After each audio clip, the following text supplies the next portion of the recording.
You're listening to WZYE 95.9 FM. You are listening to WZYE 95.9 FM, the most influential name in Caribbean radio in the tri-state area.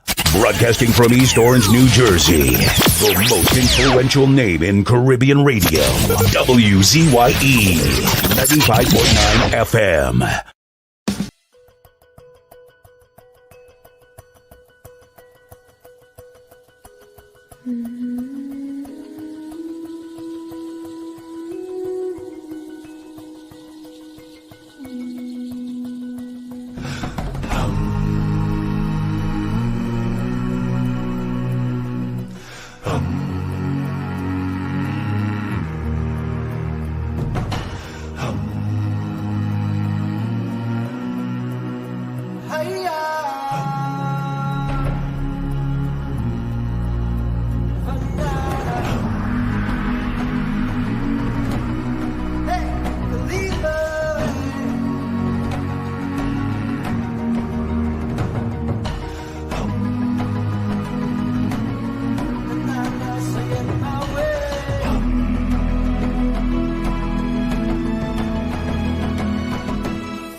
How we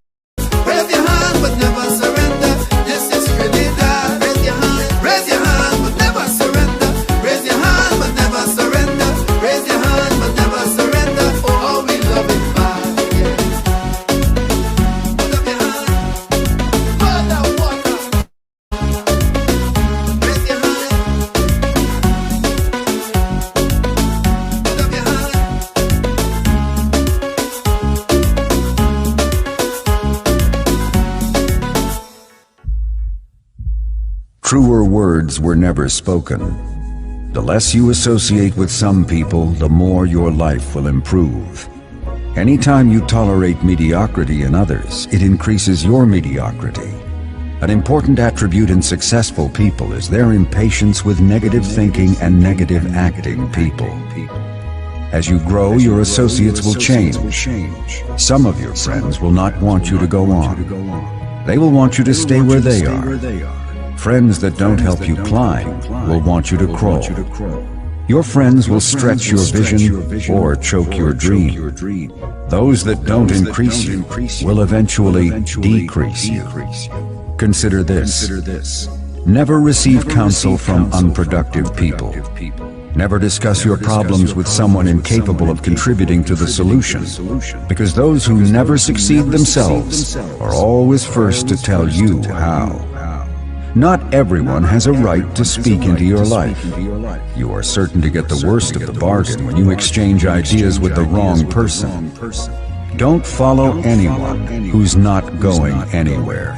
With some people you spend an evening. With others, you invest it. Be careful where you stop to inquire for directions along the road of life. Wise is the person who fortifies his life with the right friendships. If you run with wolves, you will learn how to howl. But if you associate with eagles, you will learn how to soar to great heights. A mirror reflects a man's face, but what he is really like is shown by the kind of friends he chooses. The simple but true fact of life is that you become like those with whom you closely associate, for the good and the bad. Note, be not mistaken. This is applicable to family as well as friends. Yes, do love, appreciate, and be thankful for your family, for they will always be your family, no matter what. Just know that they are human first, and though they are family to you, they may be a friend to someone else and will fit somewhere in the criteria above. In prosperity, our friends know us. In adversity, we know our friends. Never make someone a priority when you are only an option for them. If you are going to achieve excellence in big things, you develop the habit in little matters. Excellence is not an exception, it is a prevailing attitude.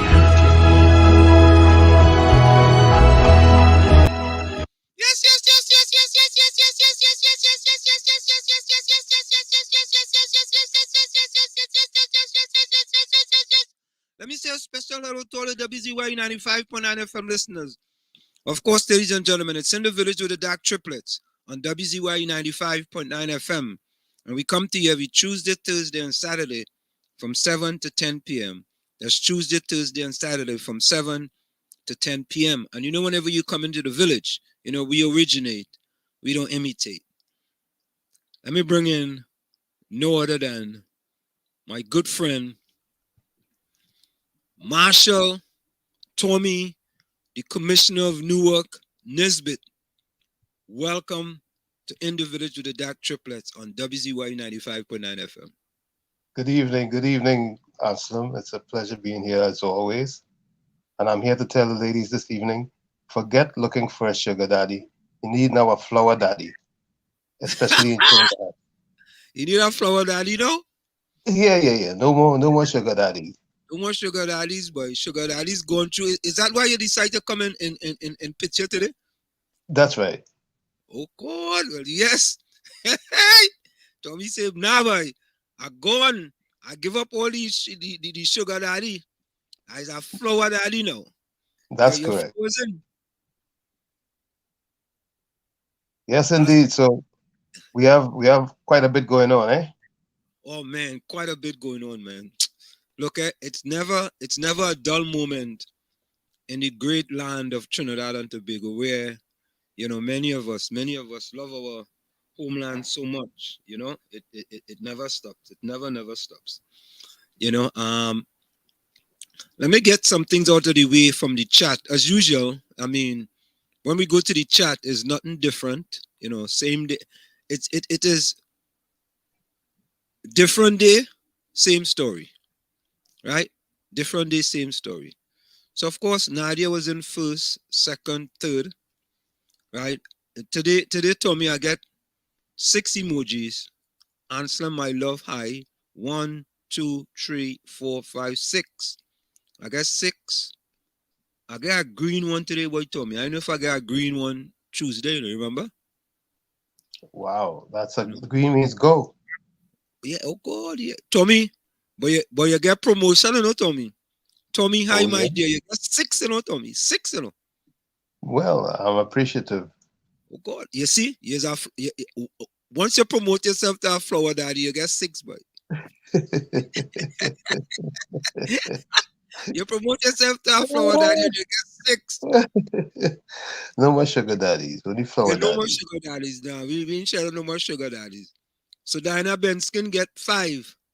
Diana will be very upset. Folks, Diana will be joining us at some point in time. She went to collect an award for her book, her anthology, and she's in California. So, you know, she's on different time than we are, and she should join us at some point in time. And maybe she's gonna join us when she's receiving her award. So, you know, I mean, you know, Diana doing she thing. You know, she doing she thing. Very, very successful young woman, hardworking.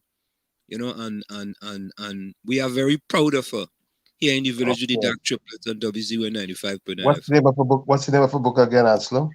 Um, Once Upon a Pandemic, I think. Once Upon a Pandemic. Yeah. Once Upon a Pandemic. Yeah, she's gone from, you know, from nothing to something. You know what I mean? She took out the nut and she put some in front of it. You know, there was nothing. You know, she X out the nut and put some in front, something. So we very I, very I would proud. I would I would want to consider her a work in progress. Oh yeah. We're very proud of Diana Benskin. Very, very proud of her. So Nadia was first, second, third, fourth, fifth, sixth. Then Takesha came in seventh, eighth. Takesha gave we, let me see how much she gave we, boy. 1, 2, 3, 4, 5, 6, 7, 8, 9, 10, boy. Hey, she decided she go outdo Nadia, boy. She gave me 10, you know. 10, you know. All right. Takesha again. Then Takesha, Nadia again, Nadia. Nadia want to know how Vonnie is doing. I thought Vonnie was in Canada. Not Nadia respect. giving, Nadia giving Ellis, Troy Smith, Rajvi, and Albert some blue hearts, boy. What's that blue heart? What is it of that blue heart? Huh? I don't You know, know? but either way, Nadia is your official village sweetheart. Yeah, but Nadia's sharing hearts like crazy, boys. Heart after heart after heart, you know. Takisha ain't bad herself. Oh, God, Tikisha gave 10 one time, you know. But, you know, I never see Joan give no hearts, you know. Joan, you ever see Joan give out any heart, Joan? Not yet. Nah, I ain't see no heart from Joan at all. I mean, wait now, as we say that, Nadia they say hi Joan are now going to walk. Nadia made us go and walk. Those made us go and walk up on the priority route too, you know, because the last time Joan said she walked on the priority route, she never walk again after that. Oh, Right? So I don't know. Wait now, in Joan going away, Barbados on the 20th. Oh God, I'm gonna tell you the old business, eh? Joan leaving Trinidad to go away on the 25th, right? 25th of June. that's in 2 days. Yeah. Oh God. I wonder what Joan bringing back for we, boy. You know Joan does Fine. live in, I think, New York too. Oh yeah. Yeah. Well, I she wonder gotta I come wonder here. I wonder if she bringing back anything for we, boy. She'll have to bring our gifts to Jersey. Mm. Hey Nadia, when you come back, you gotta let us know how much of firework, eh? Because if you just go out and walk around the house, we're not having that. Rajvi, welcome. Nadia, remember when you reach a mile and a half, you have to tell Lily. Yeah. Hey, Takisha says she plant cassava and dashing today, boy. All right. Yeah, Takisha go play that. Bring back the old time days. We go play that. But Kish, that is not a week after Corpus Christi. What is that? 25th? I thought last Thursday was Corpus Christi, which was the ideal day for planting. Anyway, a week later shouldn't be too bad. Yeah. So the significance is to plant it on Corpus Christi and it does grow. Well, I think that's the tradition. Somehow that seems to be the norm when it comes to getting best crops for the year. I think So Corpus Christi is the planting day. anything you planted does grow. Yeah, that's what I believe is the So tradition. there used to be a saying when when you was young, you measure and you go in your backyard and you plant it and it go grow. You remember that? Yep. Mm-hmm. That was true. You measure, I mean, and you go in your backyard and you plant whatever it is and it's supposed to grow. You remember that? Something of sorts. I don't think Tommy understand what I said, Yeah. I know exactly what you're saying. Okay. When we was a young fella growing up, that what used to tell you the stuff, if you have a shortage. If you measure your instrument. If you're not packing enough, you could take a little measurement and go in your backyard and plant, and in a little bit when it can grow. I don't know how true that is. You never tried it? No, never tried that. Okay. That's one thing I never tried. Neither have I. Yeah, let me say hello to Fish Stick. Fish Stick, welcome. Yeah, Takisha by Nappy Myers. Yeah, I have that one. As a matter of fact, I had that one saying, don't they?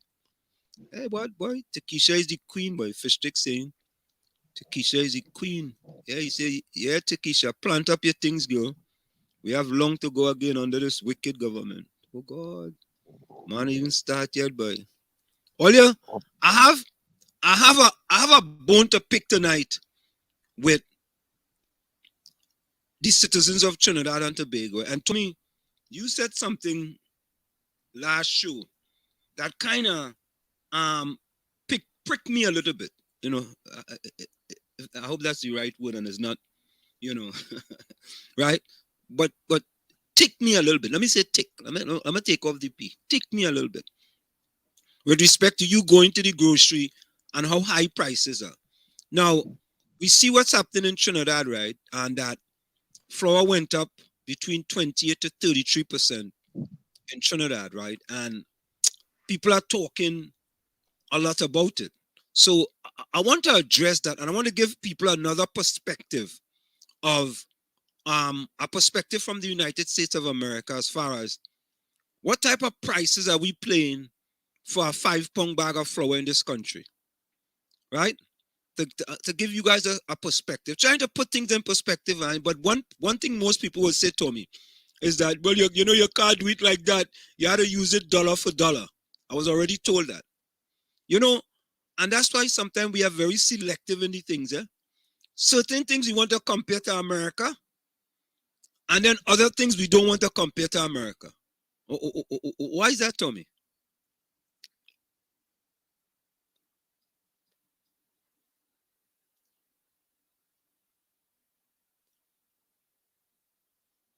You're on mute. You're mute.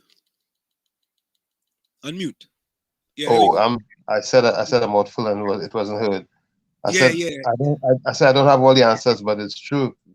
I don't know if it's because of the salaries, or maybe that's why. But some things you have to think about, especially if it's imported, what the importation cost is. Yeah. Now there's a Takisha girl. That's so true. Bring back the old time days. Things getting more expensive. Sad. Yeah, Takisha. We see somebody resign today. Yeah, of course. The chairman of the Pioneer Commission resigned. Yeah, we go talk about that. Miss Coover, a pleasant good night to you. Watax, you inside? Takisha says she's frightened to go in the grocery right now. Cut back now. Rope around your neck.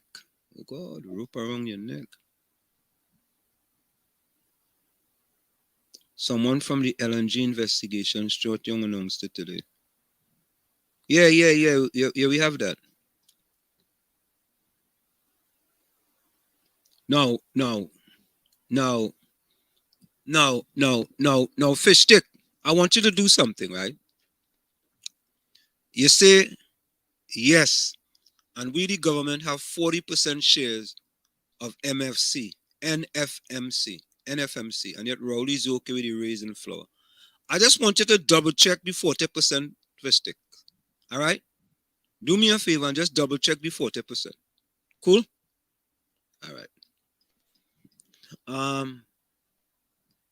Tikisa said, check out them doubles and roti people and bakery. When they will feel it just now. People will can't even afford to buy a cake for their loved ones. All right. Oh God. Tristic say we go back to siphon weevil.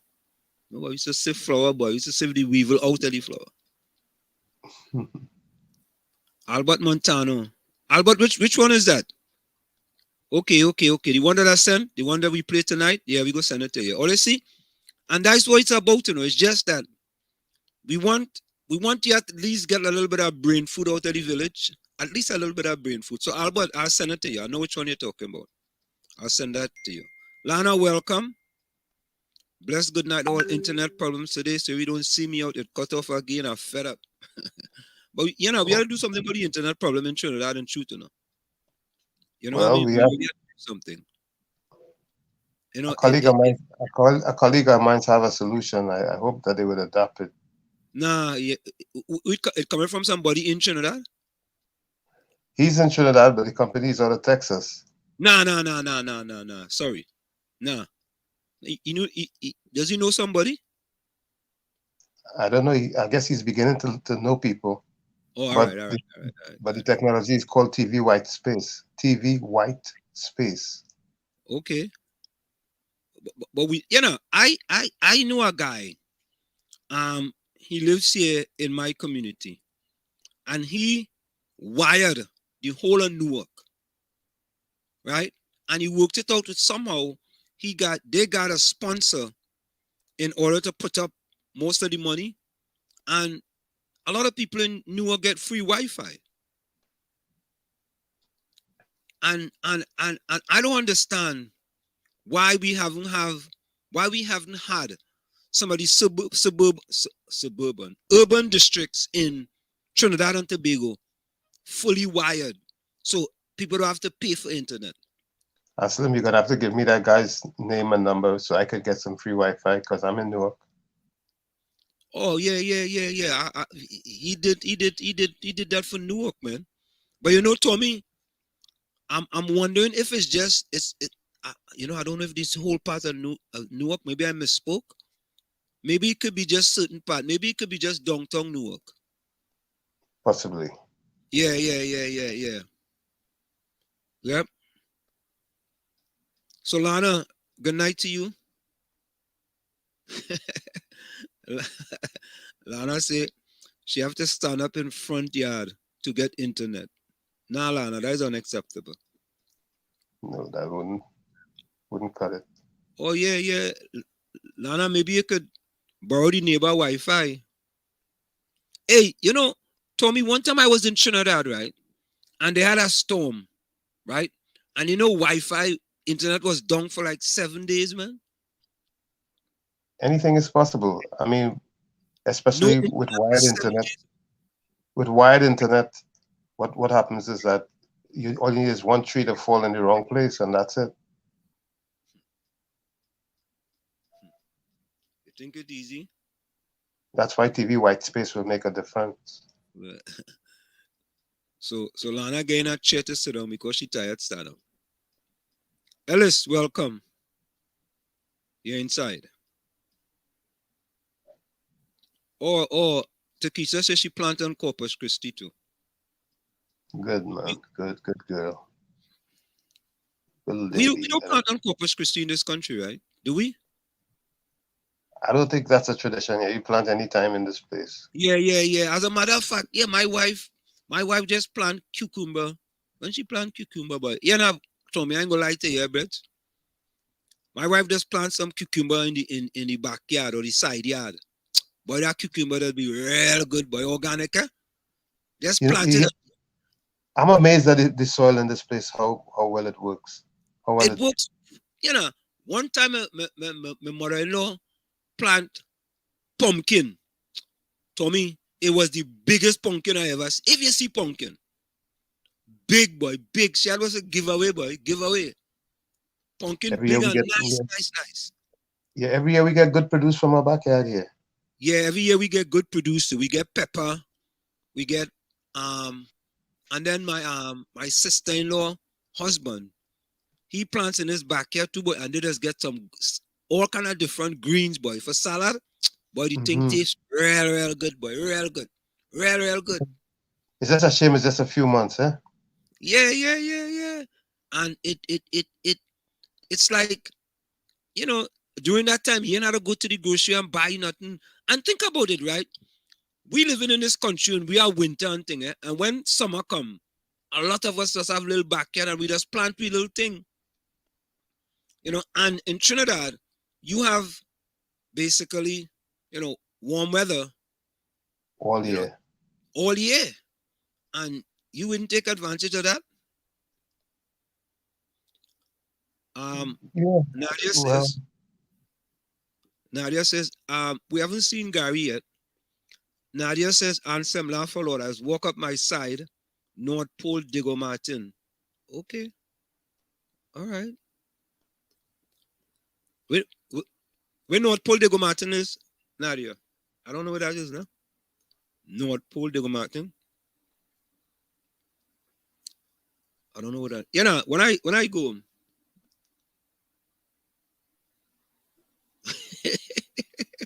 Takesha says she's short, so she plans to be short. Yeah. Hey, look, my partner, Vonnie Roberts, boy. Vonnie, you're still in Canada with your kids?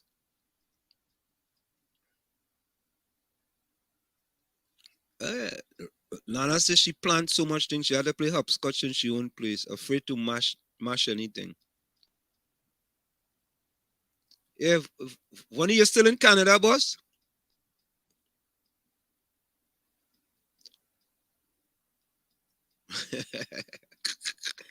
Oh God, Carice, welcome. Oh God, look, hey, but listen to this one, boy. Oh God, you know, all of a sudden, Vonnie Roberts come in, boy, and he's saying emojis like peas, boy. Hi, Takesha, how are you, my dear? Takesha get 4. A red and green, a red, green, and pink, another red, green, and pink, another, oh God. Funny Shane, emojis like peas now, boy. Look at oh God, look at next one. Lana, boy. Lana get 6. Lana, good night. How are you, my dear? Blessings. Lana gets 6. Lana, you're in real good company tonight.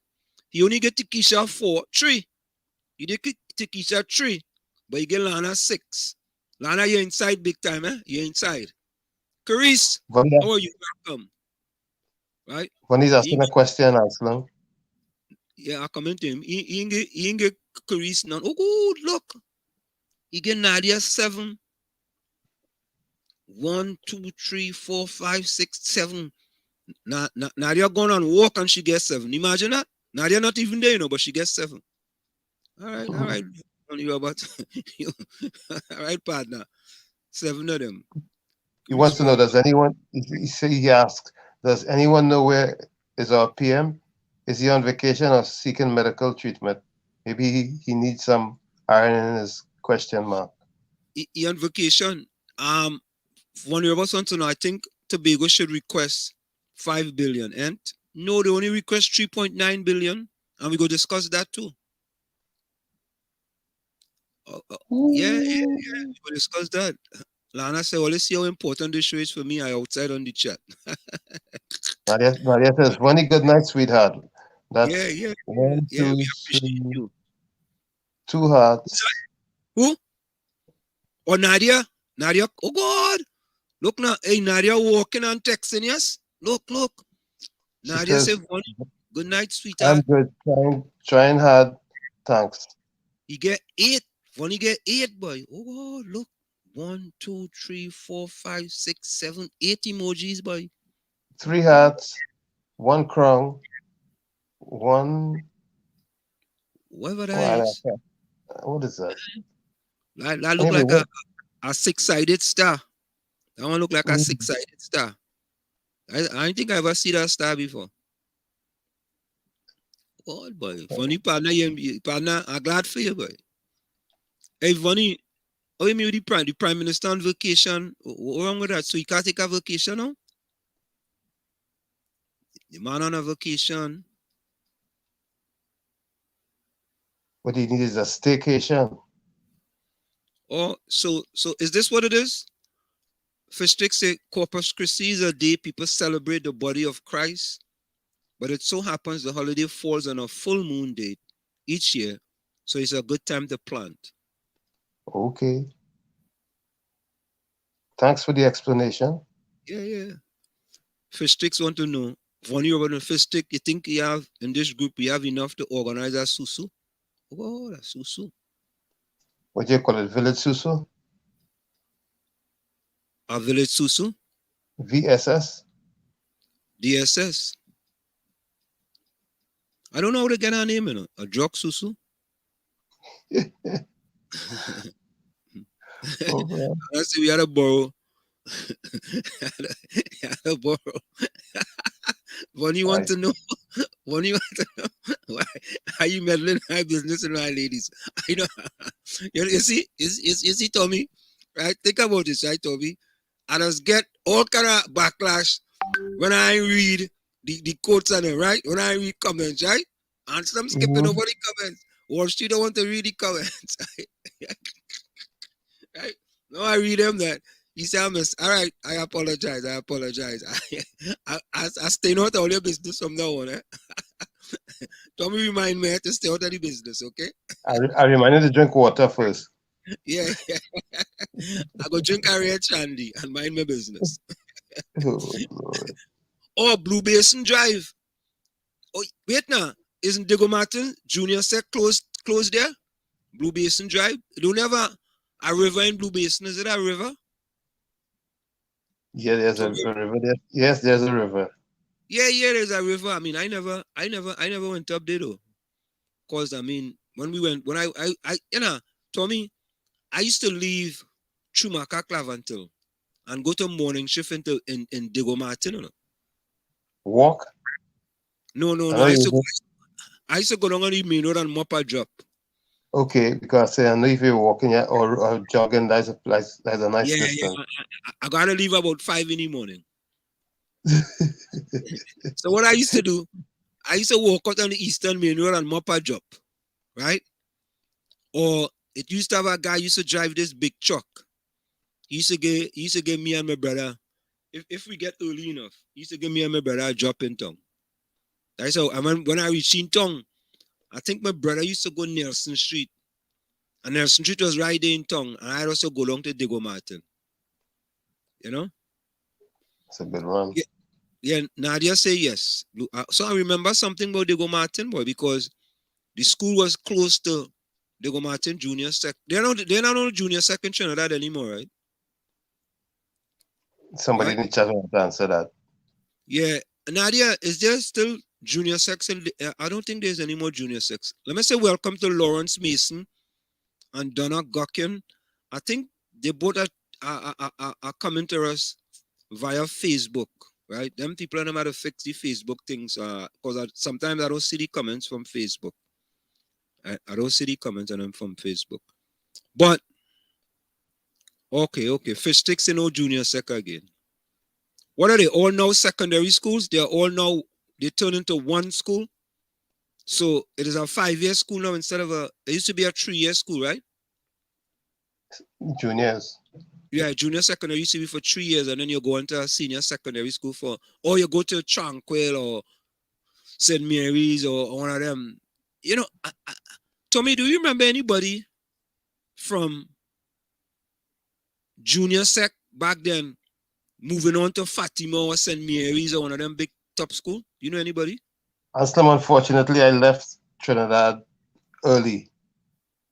when I left in 72, I'm not even sure if they were junior sex. Maybe they just Oh, had. yeah. All right. So you leave, right? You leave early. So maybe somebody can help us. Well, I mean, not help us, but when I went to Diego Martin Junior Sec, then I went to Barataria Junior Sec, right? And then I went to Tranquility Government Secondary School. I don't remember many of my friends or any of my friends passing for St. Mary's or CIC or Fatima or QRC. I don't remember any of them passing for those schools. I just don't remember. Because I thought those prestigious schools, when you left high school, so to speak, then you will go straight to them schools. So like if you go to junior sec, I mean to say that, kind of you was on a different path then, so to speak. But when they're high, or should I say, good performers in those junior sects that would have probably been afforded the opportunities to go to one of the prestige schools, so quote unquote. Oh, you mean afforded? No, remember after you do 3 years in junior sec, you had also like, I don't know if you had to set a test or something. I think you had to take a test. And maybe based on that test, you either go to senior secondary or you will go to one of those other schools like QRC or Fatima or Woodbrook or one of them schools. QRC is a prestige school, so based on your performance, you probably would have done well on that test. No, but if you go to junior sec, normally kids who go to QRC go to straight to QRC when they finish high school. High school, so to speak. Okay. So nobody came out of junior sec and went to QRC or Fatima. Right. I didn't know of anyone that came out. I didn't know. Like all my people I went to Barataria or who I know or Diego Martin, they may have gone to like the lower tier schools, like maybe Tranquility Government Secondary School or Southeast Port of Spain, or I think at that time they had Mukarapo Senior Comprehensive. So Nadia says Diego Martin School is close. We have no junior sec again. They don't have any junior sec again. So, I mean, I've talked about this, I mean, think about this, right, Tommy? When I went to junior sec, I went to school for 4 hours a day. And when you passed for QRC, they went to school like 7 hours a day, right? So by the end of the week, they went to school for 35 hours, and I went to school for 20 hours. Right? Right. I remember when I went to high school, it was from 8 to 3. Okay. Well, we was in evening shift. In order to get a lot of people to go to these schools, they had morning shift and evening shift. Right? So the morning shift was like from 8 to 12. And I think the evening shift was like 12:30 to 4:30. Right?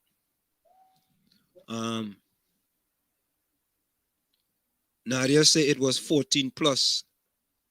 It was 14 plus, then secondary school after. Okay, 14 plus, okay. Yeah, because I don't really remember those days, nah? Because common entrance was 11 plus. Was common entrance 11 plus? So common entrance was after you went what? You went to what? Third standard or something? Fifth standard. Fifth standard, right. It was fifth standard, and then you take common entrance to go to QRC, one of them schools. The secondary school. Right. And that's where the junior sec school came in, because there was a lot of people who were kind of falling through the cracks, So, if you have a junior secondary school, you have twice the amount of people at least going to school on a morning shift and an evening shift. Right. So, I mean, it wasn't a bad idea. But I wanna do something, right, Tommy? I want people to kind of, I want to give 2 different perspectives here. So they're saying that a 10-pound kilogram of flour in Trinidad now costs $100, right? I'm just going by what was put out there. 10 kilos?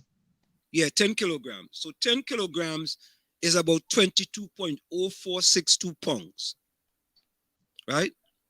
So 10 kilograms is about 22.0462 pounds. So let's just say 22 pounds.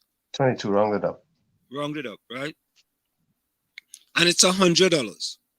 So if it's $100 and we convert that to US dollars, you will get $14.79 US dollars, or $14.80, right? For 10 pounds.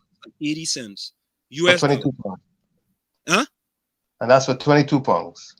Right, that's for 22 pounds. So that's what they are paying in Trinidad and Tobago. So what I did, right, and people go say, well, you know what, you shouldn't do that because, it's dollar for dollar, all right? All right. But here is the comparison, right? So what I did, I went to Amazon, right? And let me share this with you. So this is Amazon, right? So this is Amazon, and we are showing the results so we have it like in pounds here, right?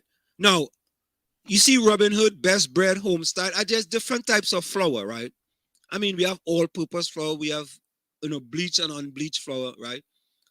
But let's just take everything is the same, right? So we have Robin Hood, Best for bread, Homestyle, white flour, 5 kilograms, right?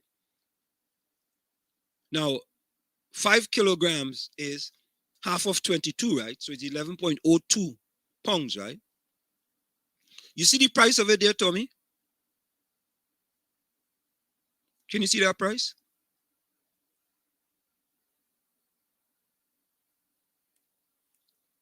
So the price there tells us that it's $33.29, right? US. Now remember, you all in Trinidad paying $14.80 for 22 pounds, right? 10 kilograms, right? If we was to buy half of what you guys bought, we are paying $33, right? Now, we can go on. There is another 10-pound all-purpose flour, non-GMO, right? This is 10 pounds, right? This costs $14.77. So in Trinidad, you get 22 pounds for $14.79. In America, we are paying half of what you get, and we are paying the same price for what you get for 20 pounds. So I'm just showing you the math. I'm not saying that there are not difficulties going on in Trinidad. Now here's another one. Robin Hood all-purpose flour, unbleached, 11 pounds is $41, right? As another example, right? Look, we have all-purpose flour, 5 pounds. This is 5 pounds now. It's $13. This is a pack of 2, $13.99. So 10 pounds is $14, right? Now, here we have a 10-pound gold medal all-purpose flour, unbleached, 10 pounds, which is $6, right? So now, if we compare that to if the flour you all have in Trinidad is unbleached, right, then we are almost comparable here. We are almost comparable with this one here, gold medal, 10 pounds. So if you get 20 pounds, it will be 12 something, and 2 more pounds is, I mean, it could round up to like $21, as an example. So this is just to show you that in Trinidad, things are tough, things are very difficult, yes, but sometimes we are paying almost the same price for you guys. Now here is another one. Here is gold medal all-purpose flour, right? A 25-pound bag is $13.30, right? Now that's cheaper than in Trinidad. Because here a 22 bong bag is 14 something, right? And this is more, and it costs $13.30. See, so this is just an example to show you that, you know, I mean, I understand the difficulties that people face, you know, but, you know, sometimes, you know, when you think, you know, the grass is greener on the other side, it is not always greener on the other side, so to speak, right? Tommy, you back? Yeah, I've been here. My mic was muted. That's why you weren't hearing me. But so Okay. now you know why we need a why I said we needed the ladies need a flower daddy instead of a sugar daddy. Yeah. Yep. You see, and this is a comparison they were making in Trinidad with respect to flour, right? They make a comparison with US dollars and, you know, the comparison to the price that is being paid in the United States of America as an example, right? So you could see sometimes, Tommy, depending on what brand it is, you know, the price could be the same, or there can be a big difference, you know, in the price, you know. So, you know, a lot of people are saying, well, you know, it doesn't have anything to do with what's happening in Ukraine because Trinidad and Tobago don't get wheat from Ukraine. Well, trust me, it has a lot to do with what's going on in the world today. A lot to do.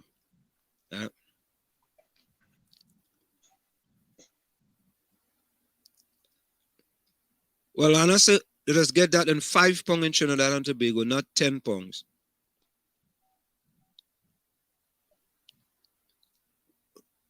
Rajvi, wait, Rajvi said that is not store prices. That is not store prices. It's cheaper in stores. Really? Cheaper than Amazon? Rajvi, where's Rajvi? Rajvi, I think Rajvi is in Rajvi. Are you in Florida? Prices may be lower in Florida.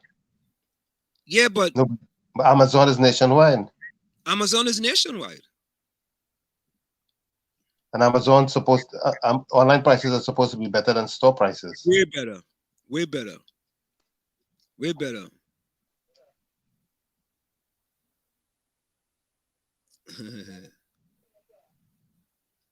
Yeah, Nadia said it was morning shift and evening shift. Yeah, I remember that. So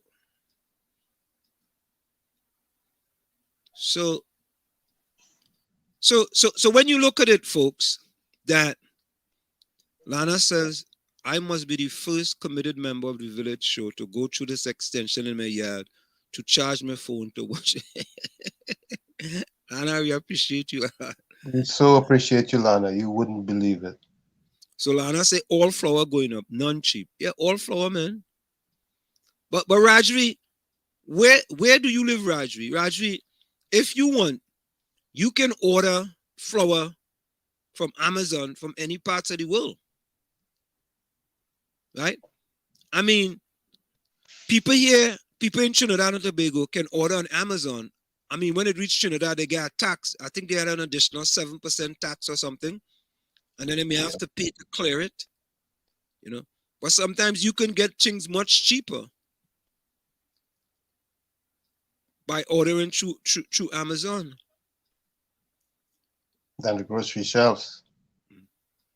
But Rajvi said check Walmart.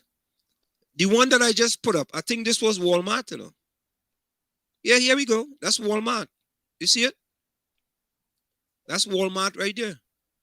And Walmart's usually much better price than the groceries. Yeah, Walmart is better than the groceries. Walmart is much better than the groceries. So that thing that I just put up there, that is from that's a price from Walmart. And I said she only buying essentials goods. So yeah, we check Walmart. This is Walmart right there.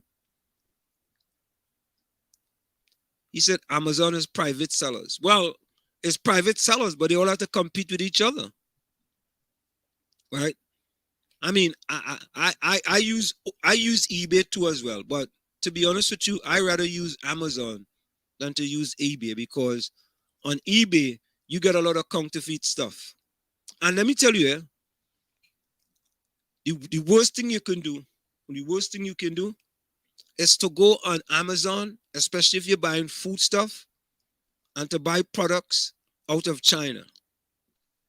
Wow. What? We have nothing against China. We have nothing against China, but you pay for what you get. Yeah, you pay for what you get. So this is what Vonnie Roberts says, right? Vonnie Roberts says, I think it might be a good idea to assist our regulars in this chat who may need some assistance. Things are tough. I will start the first contribution with $1,000, right? So Vonnie, what we can do, right? Let's talk offline and let's see what we can do. All right? So let's talk offline and we make some arrangements. Okay? But that's a good idea. That's a good suggestion. Hey, Vonnie, you are the head of the Flower Daddy Club. Yeah, it's a great suggestion. Great suggestion. Lana said it has manufacturers in Trinidad selling cassava flour if anyone interested. Is cassava flour cheaper? Is cassava flour cheaper? I guess it is, right? We want to think there's no importation duties, so it could be probably much more competitive. Oh yeah. Tropics, you're right. Tropics, welcome. They were talking about that. As a matter of fact, I heard the Minister of Communications today on that that conference that they had with the Minister of Trade and the Minister of Energy, talking about NAMDEFCO has cassava flour. And I guess cassava flour appears to be cheaper than you guys. Huh? Someone have to mute my mic. There's a motorcycle outside making noise. Oh, okay. No, I only heard it going. So yeah. So who else uses cassava flour? I've never used cassava flour. Have you ever used cassava flour, Tommy?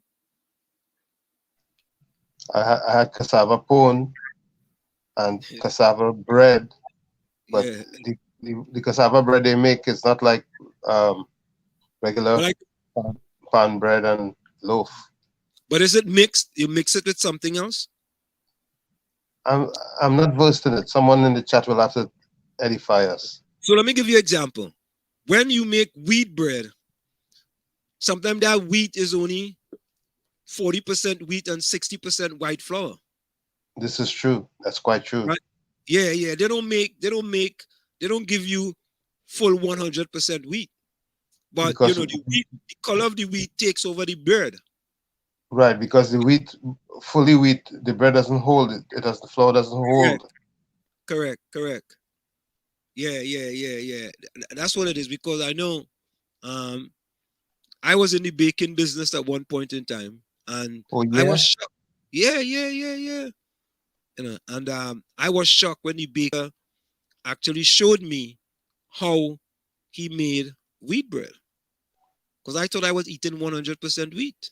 He said, no, you cap 100% wheat, it could be very expensive, right? So it's like 60-40, 60 white, 40 wheat. You are listening to WZYE 95.9 FM, Maplewood, New Jersey. That's on WZYE 95.9 FM. We're going to go for a quick station identification. Stick and stay, don't go nowhere. We'll be right back after this mission. When we come back, we're going to talk about the commissioner or the chairman of the Paria board has resigned. We'll be right back. Stick us. They don't go nowhere. It's in the village with the DAG Triplets on WZYE 95.9 FM. You're listening to WZYE 95.9 FM. You are listening to WZYE 95.9 FM, the most influential name in Caribbean radio in the tri-state area. Broadcasting from East Orange, New Jersey, the most influential name in Caribbean radio, WZYE 95.9 FM. Now, we are back. It's in the village to the DAG Triplets on WZYE 95.9 FM. I saw a petition, right? And the petition is to bring back Gary Griffith as Commissioner of Police because I guess they are looking for a new Commissioner of Police, right? So my question is this.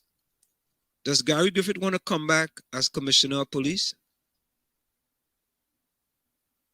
That's a very good question because you can't bring back someone who doesn't want the job. I mean,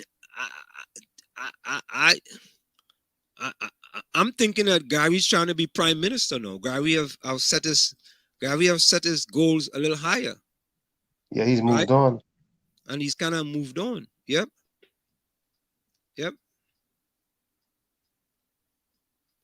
I think he have moved on. Lana said I will make my own cassava flour, fig plantain, moko, edos, dashin, and kush kush. Okay, that's all you put in it. When the Robert say I like pone, I can eat it as bread, no problem. I love pone too. I eat almonds. What was that, Tommy? I have a neighbor who tells me that he's gonna be making breadfruit flour.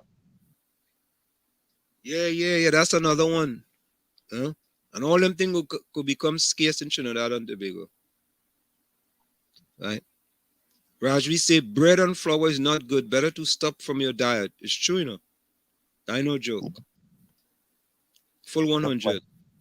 Especially that white flour. Oh, Gary, want me call Gary Griffith. Let me call Gary Griffith. So since Gary wants us to call Gary Griffith, let me call Gary Griffith and see if he picks up the phone. So when you're done, call my... Call who? When you're done, call my friend Andy Johnson. Andy? Yeah, hold on. So let's try to get Mr. Gary Griffith on. Here it is.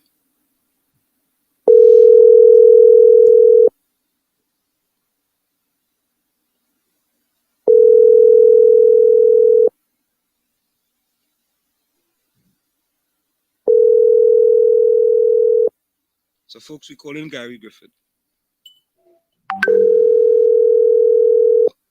Gary, you have a new number?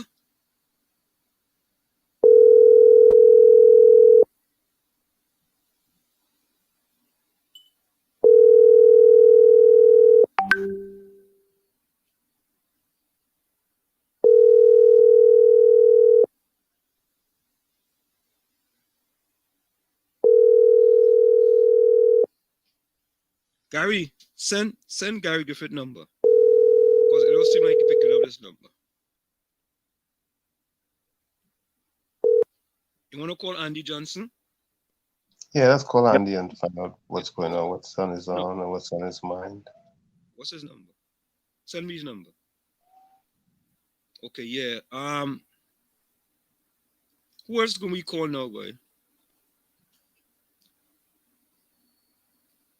Hold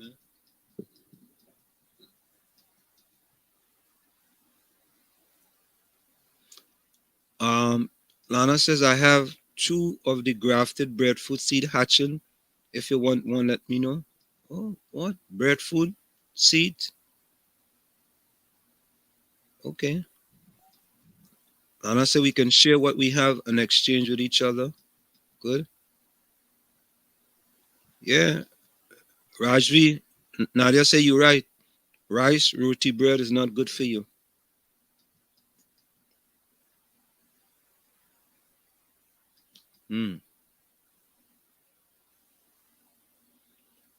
Tropics want to know what is white flour, what is wheat flour.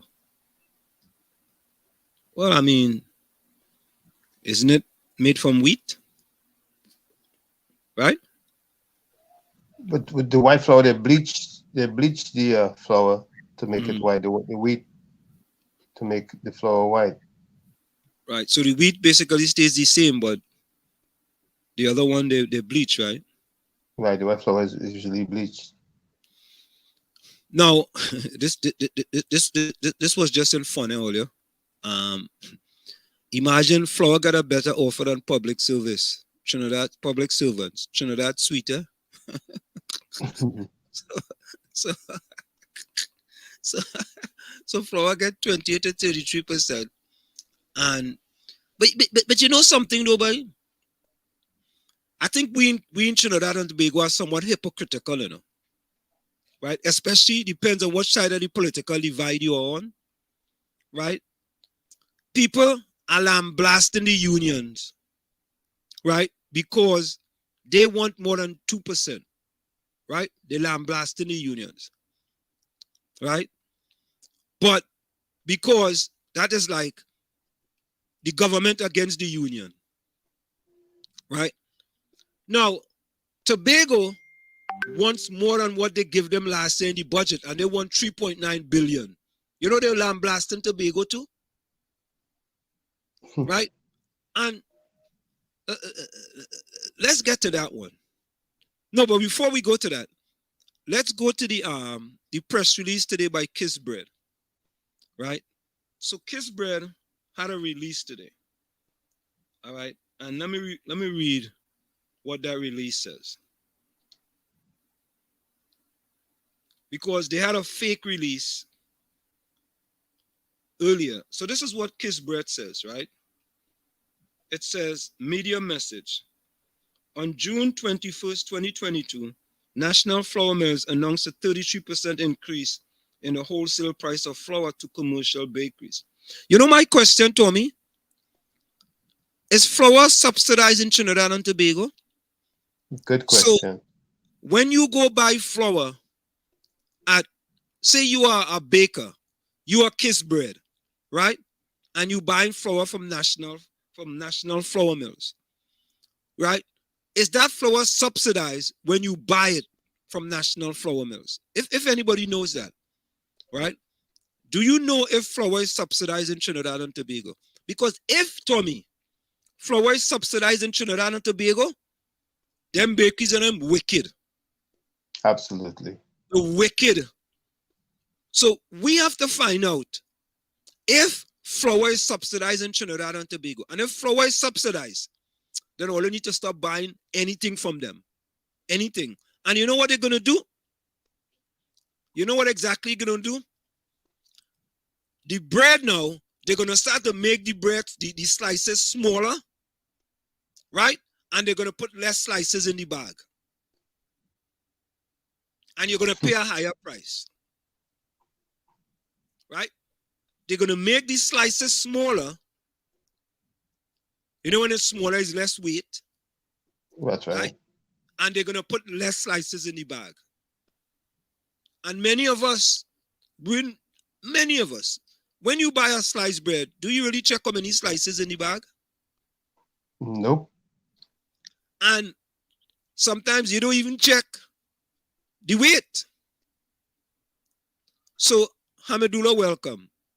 Hamidullah says flour is not subsidized. Okay. All right. Rennie Muhammad, good night. Ruti, anyone? Over here. Eugene Julian, good evening as well. All right. Gary, I'll get it in a minute. So let me finish read this. On June 21st, 2022, National Flour Mills announced a 32% increase in the wholesale price of flour to commercial bakeries. The price increase took effect on June 22nd, 2022.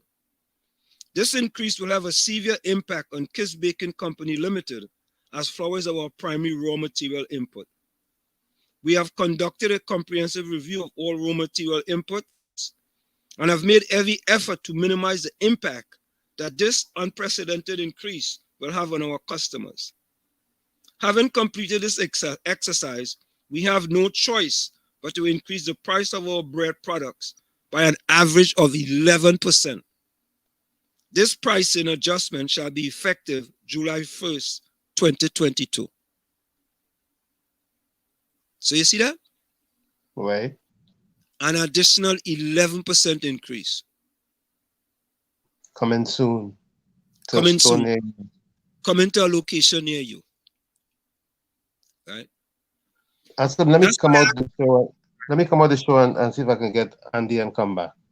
Okay. All right. No problem. Yeah. So that's why I asked the question. And Hamidullah says it's not. Right?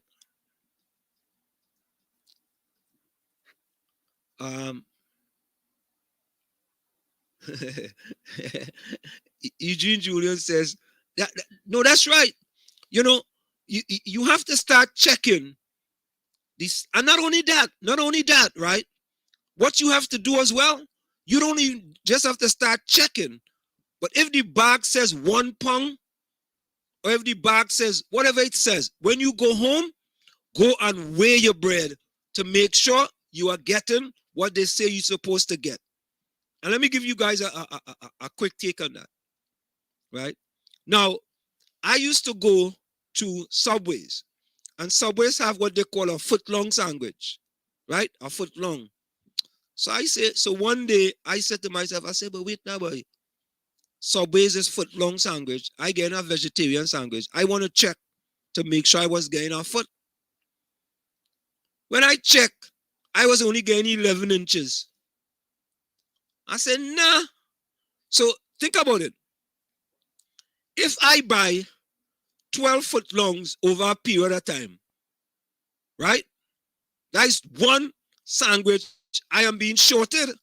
So if I buy all throughout the year, if I buy 12 in 1 month as an example, if I buy one for me, one for someone else, one for someone else, I'm being shorted an inch. So I told them, I said, listen, all you owe me a few inches, you know, because all you're saying is foot long, but it's not absolutely foot long, it's 11 inches. And this is what these companies will do to you. So when you go buy your bread from Kiss now, and you go home, get your scale and weigh the bread. And if the bread doesn't weigh, I got kicked out.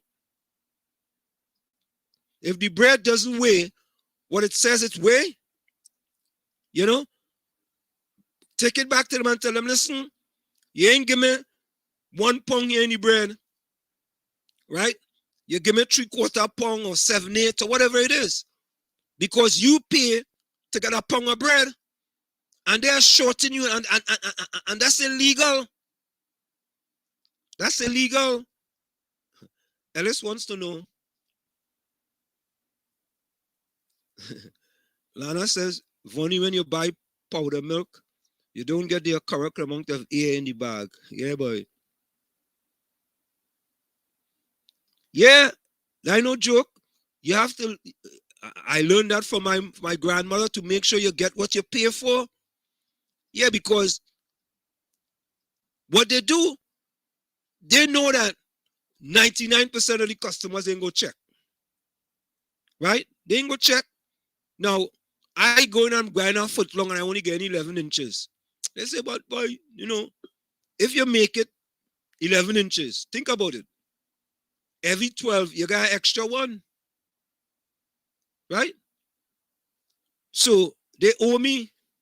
They owe me. Of course they owe me. Yeah, Ellis. I want my full 12 inches of bread, eh? I want my full 12 inches of bread. And let me go to this. I say that, eh? That is our next thing, eh? That is our next thing. Yeah, like you have to walk with your skill. Now, the other thing is this, eh? When you're going to market and you're going to buy fish or you're going to buy anything else, don't let them put the fish in a bowl, or don't let them put it in something else to wait. Don't let them put it in something else. Because if they put it in something else, that means to say that you are not getting a pound of fish when they give you the fish. And when you go to the market, Don't let the man turn around the scale, because sometimes it does move the scale a little bit, a few millimeters of a pound, and you're not getting the full pound. And it's Trinidad, eh? It's Trinidad. But not just Trinidad, any parts of the world. You see? So to all people who are going to be buying Kiss bread and what's the next one name? Linda's bread. They don't have Quelo no more. Quelo closed down long time. And Linda's bread, all you make sure when they give all you the bread and all you go home, all you wait and make sure the weight is the same. And listen, and if it's not the same, all you put them up on social media, blast them, put it up, show me the scale, show me what weight weigh, and blast them. I bet you to stop doing it. That is what we had to do. We had to put them out on social media. We had to expose them. You understand? Because they want to take money out of your pocket, your hard-earned money that you're catching your aunt, uncle, nene, sister, uncle, and niece in order to put in your pocket, and them stealing it from you. The other song, what? Stealing love on the side. Remember that one?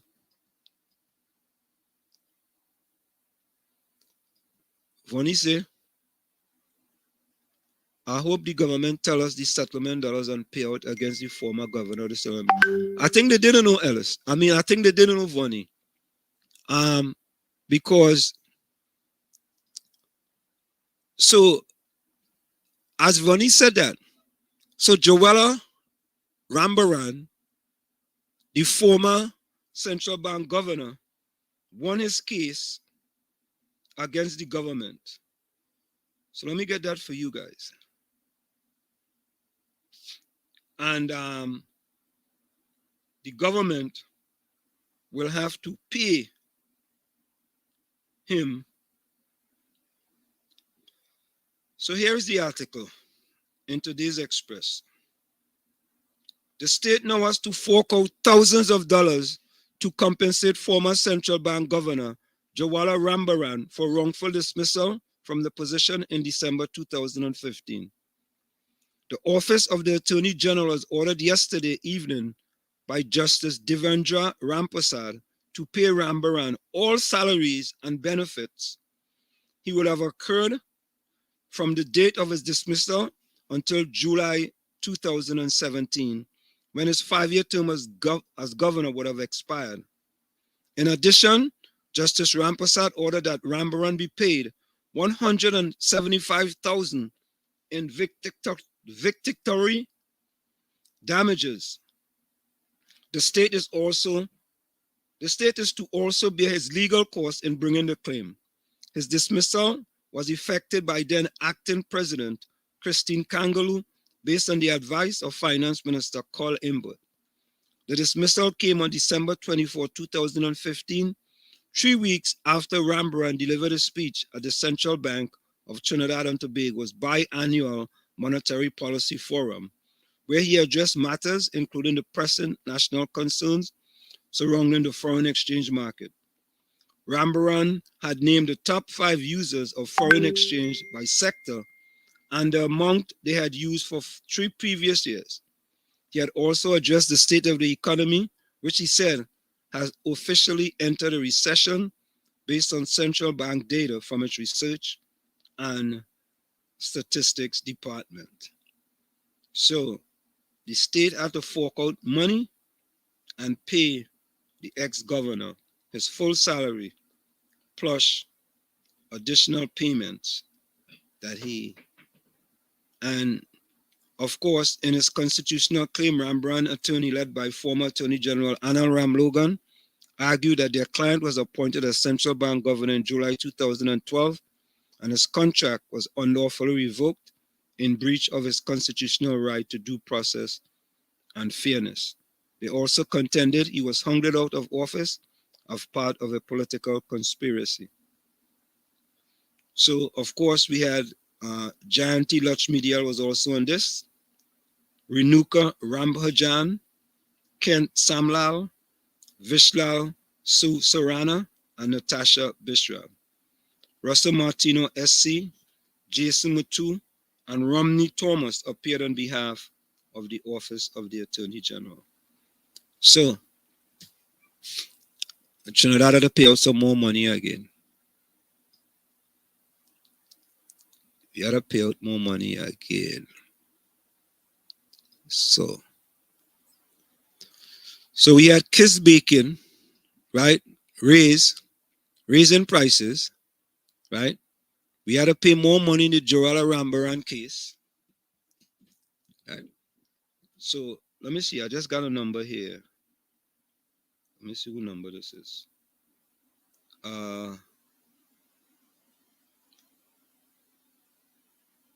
Hold on, Okay, let me call this number. Whenever this is the number, let me call. Save.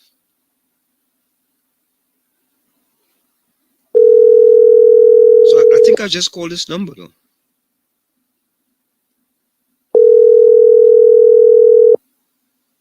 I think this is the same Gary Griffith number that Gary sent me.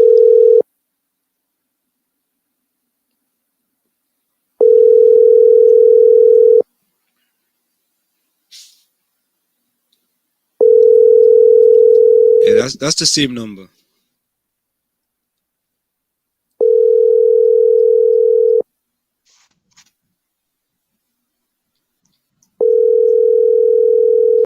That's the same number. That's the same number, Gary.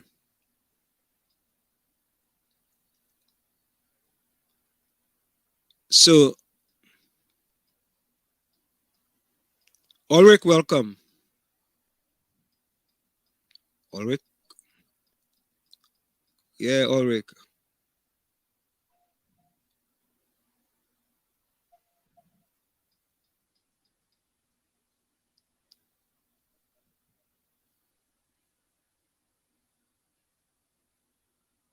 So, Kenton, welcome. Kenton, you see how much you are not in touch with the state of affairs in this country, where our regulatory bodies are toothless. Where you live, there are checks and balances. I don't understand that. You say where you're living. You say where you're living, there are checks and balances. But how does that make us not in touch? What he's saying, he's implying that there are no checks and balances where he lives in the country. In Trinidad? And that where we're living here, there are checks and balances.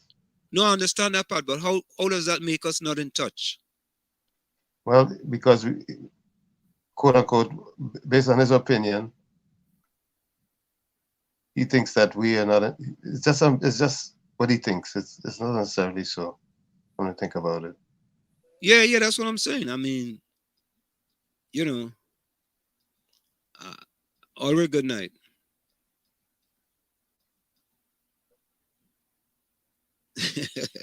Rennie Muhammad says, how come you don't hear people crowding when rum price go up? Nope. Beer price too, because beers went from what? It used to be $5 not so long ago. Now it's what, $10, $10, $12, depends on where you go. So, Fishstick says, answer, no scale pan supposed to be put on the scale. Some does adjust the scale. I know because I used to do it. But listen to this, right?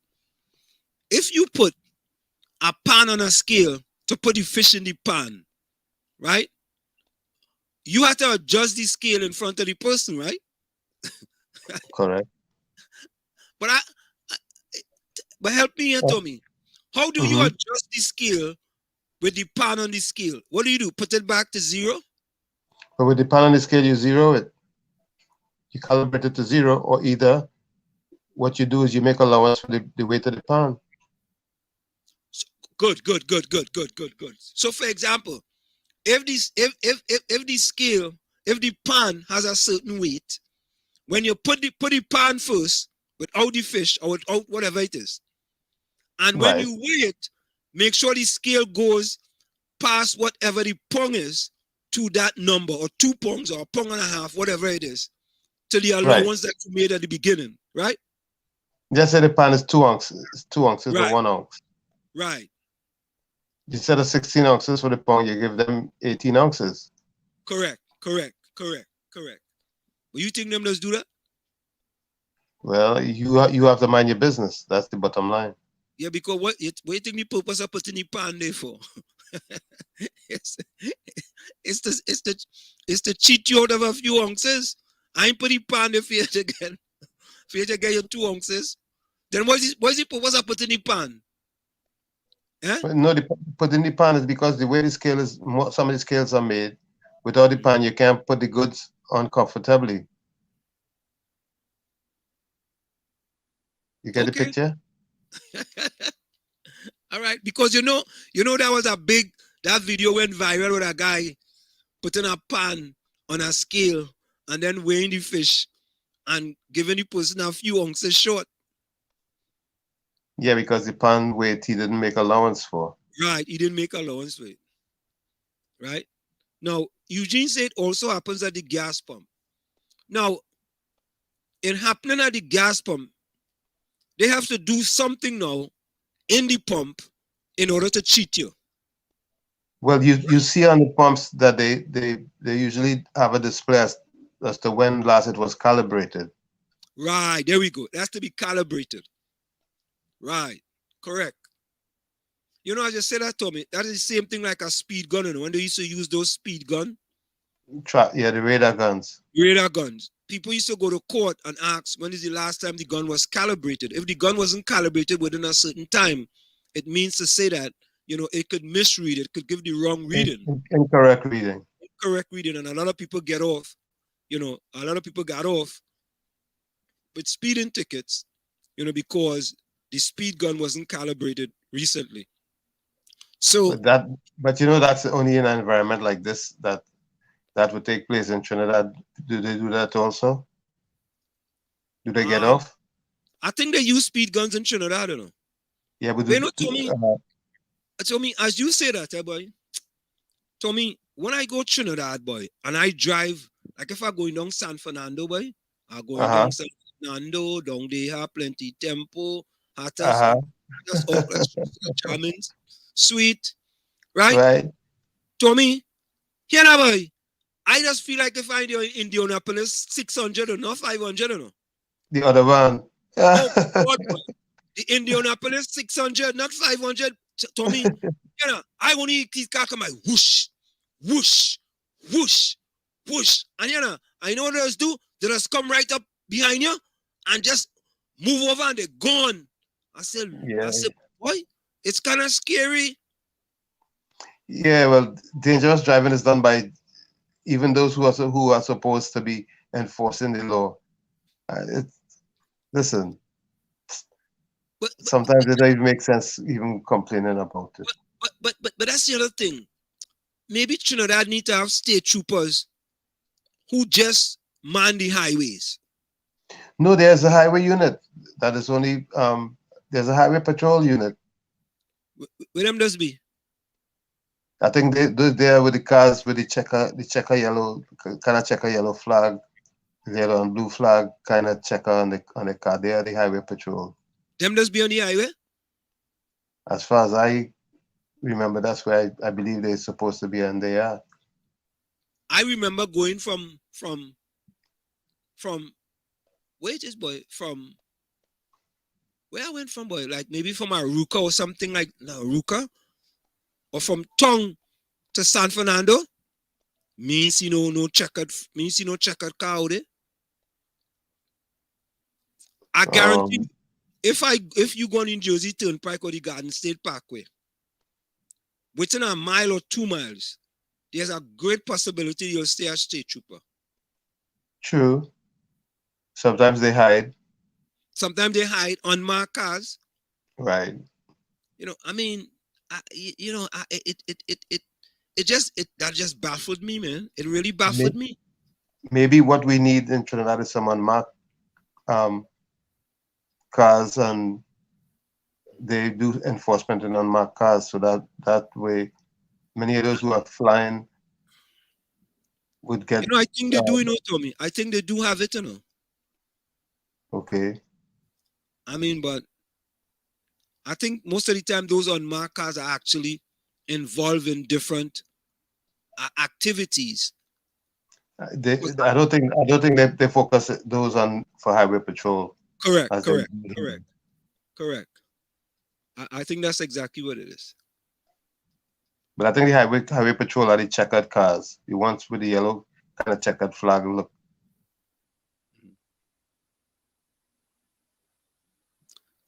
Fishstick says, Vonnie Roberts actually tell Fishstick that he owe people.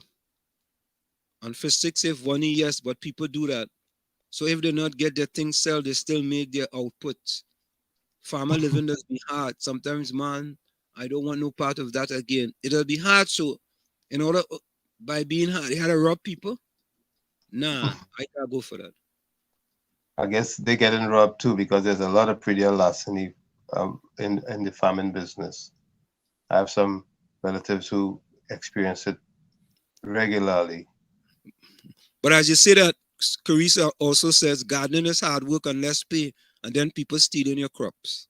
Yeah, that's the prettier loss. That's Yeah. the worst. As you mentioned that, yep. Because I know it happens to my family relatives who do farming regularly. No, I don't understand this. Eugene Julian says, depending on the time of the day during the summer, when you fill up, you don't get a gallon. What is that? Why certain time of the day? I don't know. Maybe somebody have to edify me. Maybe the heat gives wrong readings. I don't know. Maybe if it's too hot, you get wrong readings on the pump. I'm not really familiar with what it is, but I know from time to time, sometimes you seem to pay less for a full tank, and it makes me wonder. Yeah, I get it. I get it. So, Lana says, can we have a government calibrate? Can we have the government calibrated? That's a good question, Lana. I endorse that question. I endorse that question big time. That full 100. Full Yeah, 100. Lana. That was really a good one. Very good question. Mm-hmm. Lana says she can't even buy Guinness to drink. For she pressure. Much more to cook. So Restrict says, answer no. The scale doesn't mean on zero without the pan. The pan is made to put the scale on zero. So people adjust the scale and put it half ounce or more. So we'll always get an amount to adjust. What? Answer no. The scale doesn't be on zero without the pan. The pan is made to put the scale on zero. So people adjust the scale and put it half ounce or more. So you'll always get that amount you adjust. Okay. So what he's saying is that, Tommy, help me here. If I adjust the scale a half ounce, right? When I weigh you a pound, I'm supposed to weigh you 1 pound half, 1.5, 1 pound 1/2 ounce, right? Half ounce more than a pound. Right, half ounce more than the pound. Right? But if I start a half ounce away and I only go to 1 pound, you're getting a half ounce less. True. So, all right, fish stick. You gotta understand that, boy. You gotta help me with that one. You gotta help me because and Lana said fish, that's correct. I don't understand that one. Yeah, she understands. But yeah, it's really difficult to explain to answer. Tommy, if you come to me and I put my scale half ounce, right? You are beginning at half ounce. And you ask me for a pound, right? And when it weigh, I put it to 1 pound. Right? The scale is not going to go to a pound. Then you're rubbing me half ounce. Then I rub in your half ounce. That's right. Because you asked me for a pound. Now, if I take it to a pound and half ounce, you could say, well, no, I only want a pound. Is that person going to tell him, well, you know what? I started at half ounce, you know. So I have to go half ounce over 1 pound. All right. So, you still sell? Are you trying to figure out where not to go? I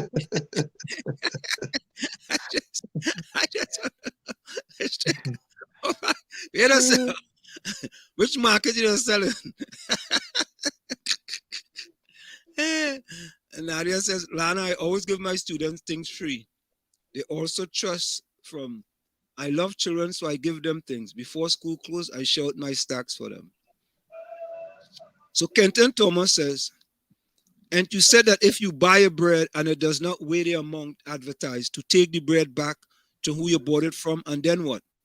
Let them get your bread that would a pound? I mean, how difficult is that? Or give them my money back. If you advertise a bread and it's supposed to be 1 pound, and when I go home, I weigh the bread, and the bread is not a pound, and I bring, but there could be difficulties there too, Tommy. Yeah, I'm trying to think. Now, when they calibrate the bread to make the bread, and they get the finished product, how are they sure that all the bread have the same weight? But that is a good question. No, because what you told me, you weigh each one before you put it to bake. Yes, but when you bake it, remember the water is drying up, because now under heat. It's just think about it. No, I get it. So I think this is how we used to do it, right, Tommy? We will make a batch of flour, right? Mm-hmm. If you're making bread, you will then cut out each piece by a pound, right? Say you're getting 20 bread from 10 pounds of flour, for example. Whatever it is, 20 bread from 20 pounds of flour at 1 pound each, right? So you just cut out a pound each, you put it there, then you roll it out, then you put it into bake. And when it's finished bake and it cools, first you let it sit and rise up. And when it finished, bake and it warms up, you put it in a plastic bag, and the plastic bag already have the weight on it. You don't weigh it again. Nope. Not just that, but how are you sure that the amount of fluid or liquid in each is the same, that the weights are consistent? I do. Now we never check that. And then when you're slicing it up, do you lose anything? No, you have a slicer. Yeah, wait a minute. Yeah, you have a slicer, you put it in a slicer, the slicer slices it up. But Tommy, Kenton make me think about something, right? Think about this. You know how we are in Trinidad and Tobago, right? The bread could be a pound with 12 slices, as an example, right? Mm-hmm. And you can take the bread home and take out 2 slices, right? And bring it back and tell the man, well, listen, the bread is not a pound, right? It's 14 ounces, for example, right? Mm-hmm. It's not a pound, right? How does he know that you didn't take out 2 slices out of the bread?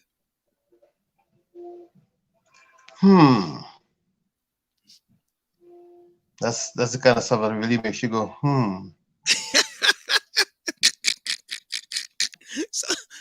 So I mean, even though I came up with that, I just thought about that after Kenton said this. I said, but you know, and then he said, and then what? I said, but that's a good point, though. And then what? Because if I weigh the bread and it doesn't weigh a pound, that doesn't mean to say that when I got it, it wasn't a pound, right? But I have bought bread from Stop and Shop. Mm. Started to use the bread, Mm. right? Took out a slice or two. Mm. And then when I revisited the bread, I saw it was going bad. I took it back, even though I had used a couple of slices, and showed it to So they them. give it back to you. Yeah, they give it back. And, They exchange it. and they asked me what I wanted, my money or Yeah. the bread. Yeah, they're good like that. They're good like that. They don't even ask no question. They just say like whatever it is and they give it back to you. Yeah, Right? they asked me they say what you want, your money back or another bread. Now, I don't understand this from Eugene Julian. Depending on the time of the day during the summer, when you full up, you don't get a gallon. What? Eugene, explain that to us. What do you mean by the time of the day? Is there a certain time the pump is uncalibrated or it goes into decalibration or something? I mean, that you wouldn't get a gallon? But the meter would say a gallon. Yeah, the meter says a gallon.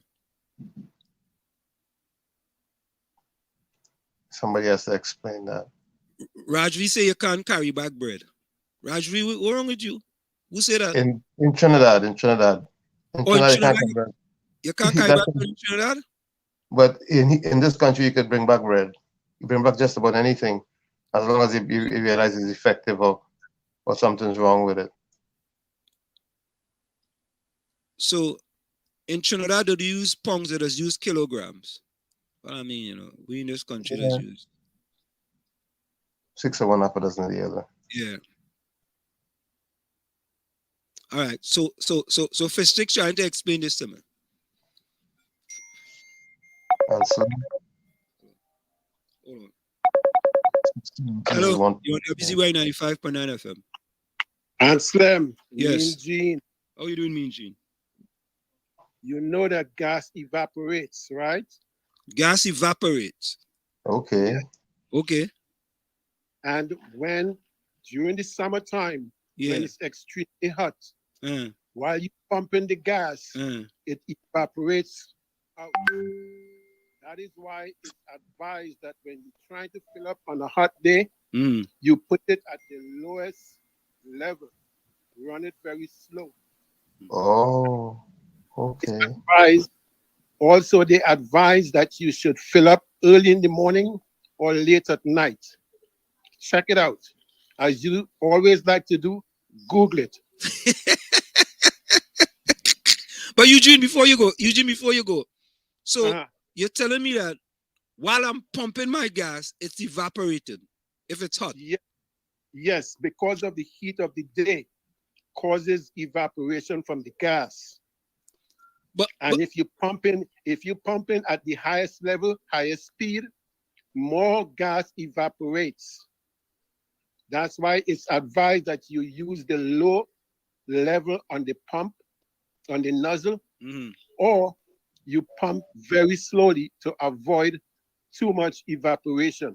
Another thing is they advise that if you pull into a gas station and there is a truck delivering gas, turn back. Do not buy gas at that time. You know why? Because you might be getting all the dregs. It's still unsettled.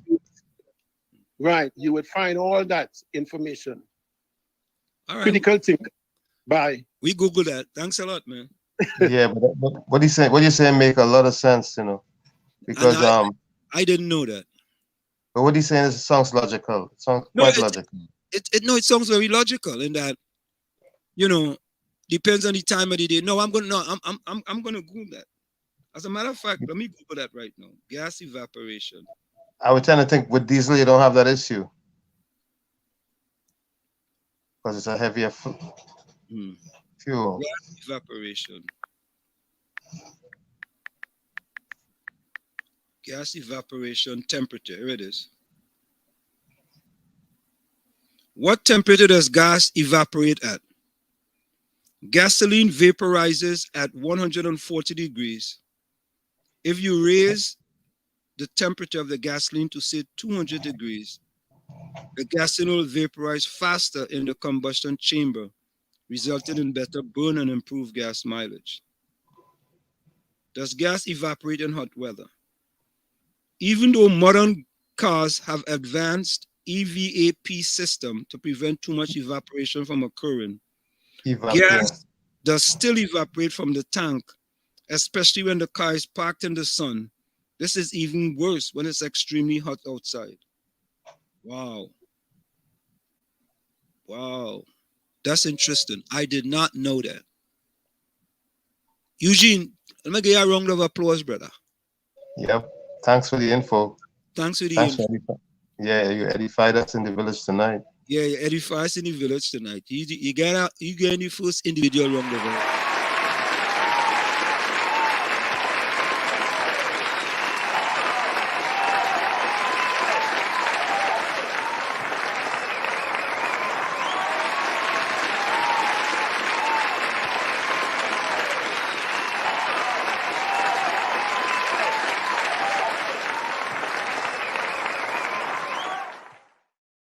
There you go, Eugene. That was a special one for you. So Tommy, what that tells me is that if you live in Trinidad and Tobago, you have to be very careful the time that you go and fill up your tank. Correct. Right? Correct. Because if it's on a hot, Trinidad is always hot.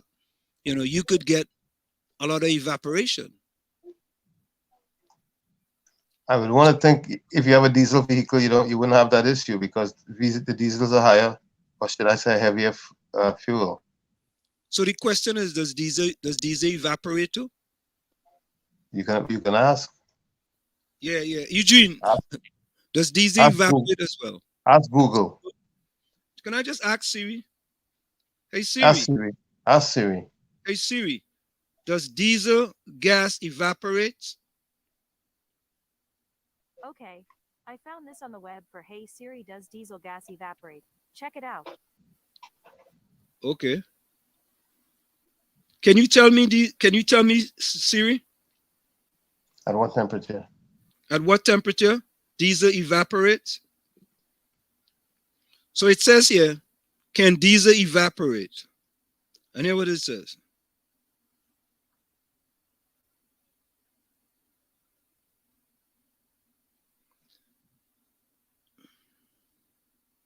Hold on.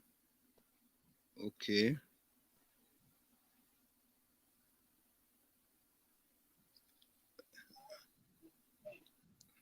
Hey Siri, does diesel evaporate?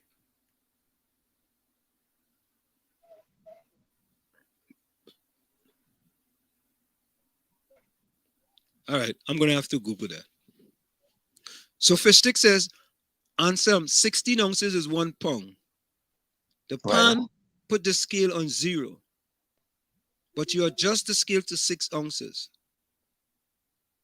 So when asked for 1 pound, you're really getting 10 ounces. Then you don't know because the scale on 1 pound showing. But those are the older scales now. There are newer scales that you can actually calibrate electronically at 0 before you put anything on it. That's the old scale, or the hanging scale, right? Where you put. Yeah, the older scales is what you have the issue with. But the new electronic scales, you can 0 them before you put anything on it. Capiza said it is used pound for bread. We don't use pound for bread. We use grams in Trinidad, right? Yeah, because because Trinidad uses the metric system. We up here still using. Well, we mixed up. We have some things are metric and some things are standard English standard. Yeah, Rajvi say you can't carry back bread In Trinidad. Yeah. Capiza wants to. Go ahead, Tommy. I said up here we do carry back bread. Yeah, you carry back anything here. I mean, you go to Home Depot and you use that tool, and when you finish the day, you carry it back next day. Yeah, people just do that all the time. People carry back clothes they wear and all. Oh, of course, man. People go to prom with clothes and next day, when they finish, they carry it back next day. Kenton Thomas says, this is what I mean when I said you're out of touch. We don't enjoy the level of consumer protection that you guys have in the United States of America. Okay. Okay.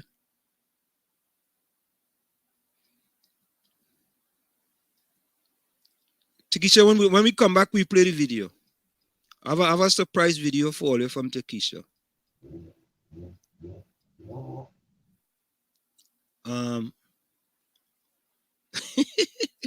Lana say money does evaporate in Trinidad and Tobago with the government. Yeah. Lana is a very, very, very brilliant person. Yeah. Passad Ramnat, good night. Yeah, René Mohammed, that's why we play this song, man. Flour could go up, bread could go up, we jamming still. But listen to this, watch. Let me do this. Hold on, Let me do this.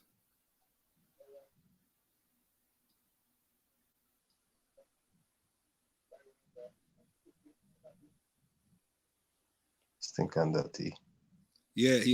Hold on. Let me do. Let me try something. Hold on.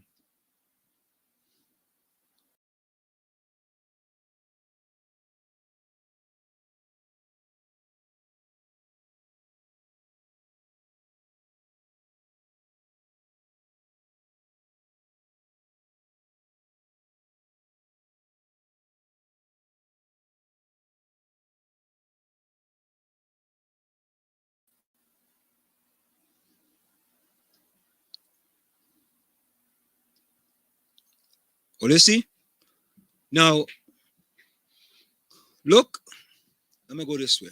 Look, this is the stink and dirty thing. Look at people now. And I put up a post, right? Tommy, when you have march for the cause in Trinidad, do you see that much people in those march?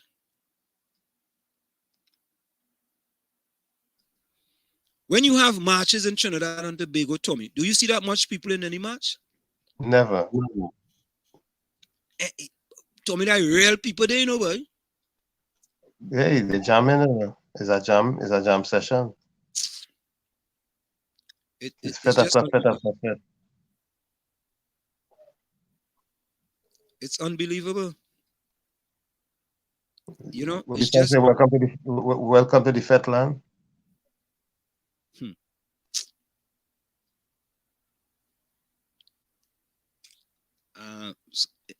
And it makes you wonder about.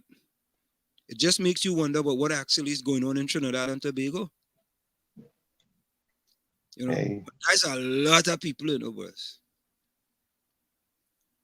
That's a whole lot of people, man.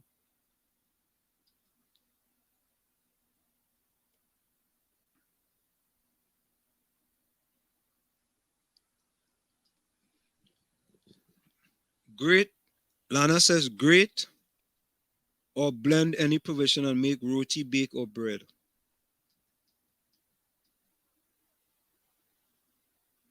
Rennie says, man shall not live by bread alone, but by provision, oats, and grains. You know, it's about time.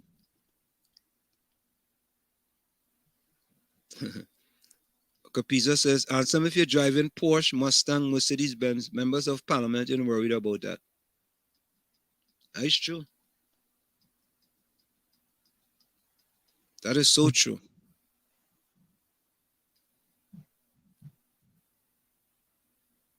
Yeah, Eugene says Trinbagonians prefer to fet rather than protest.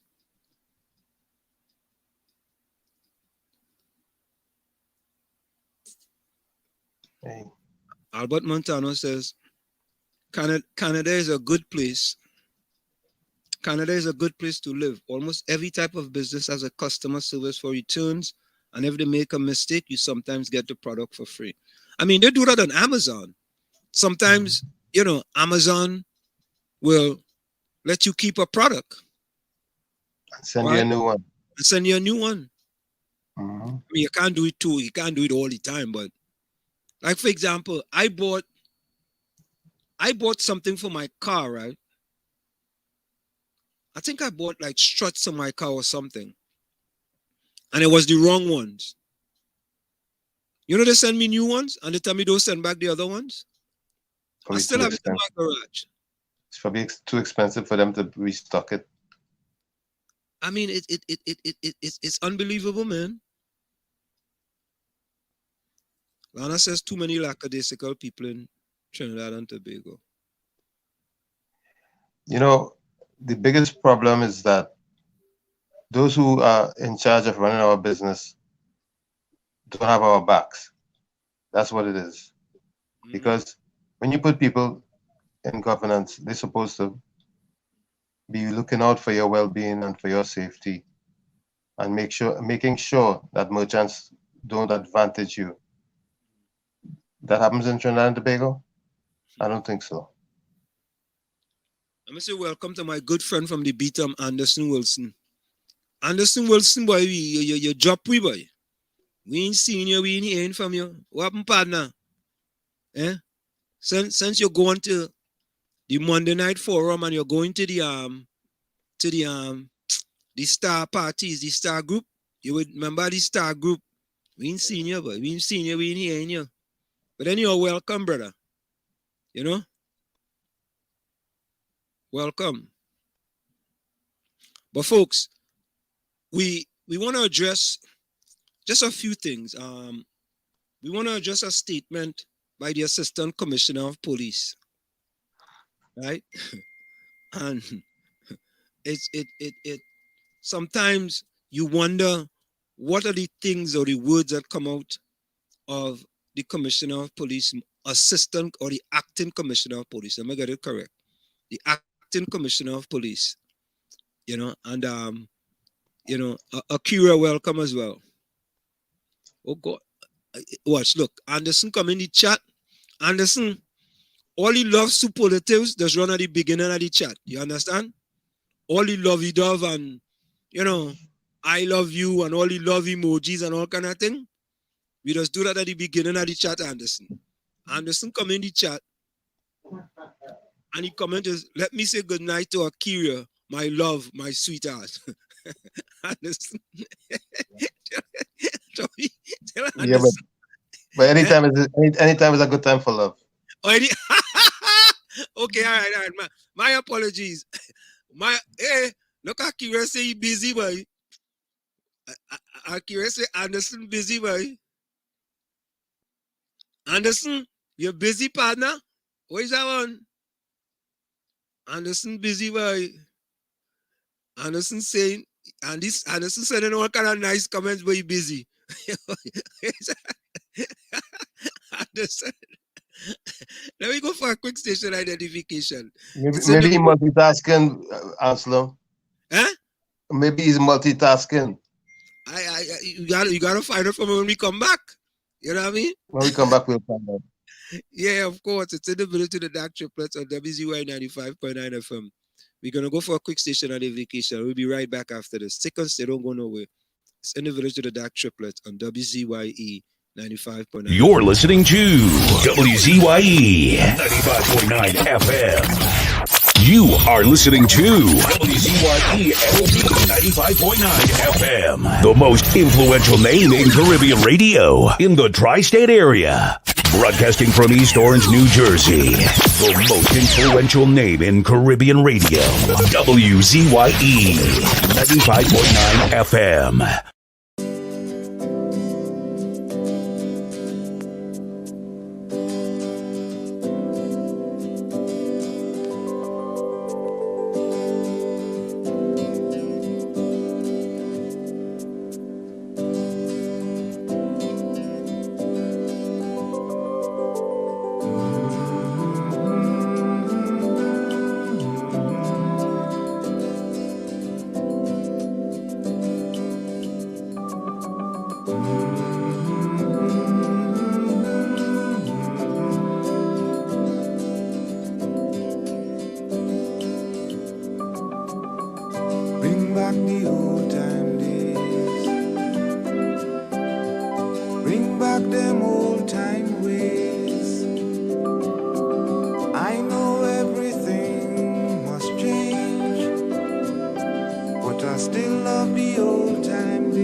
Everyone could afford to live right.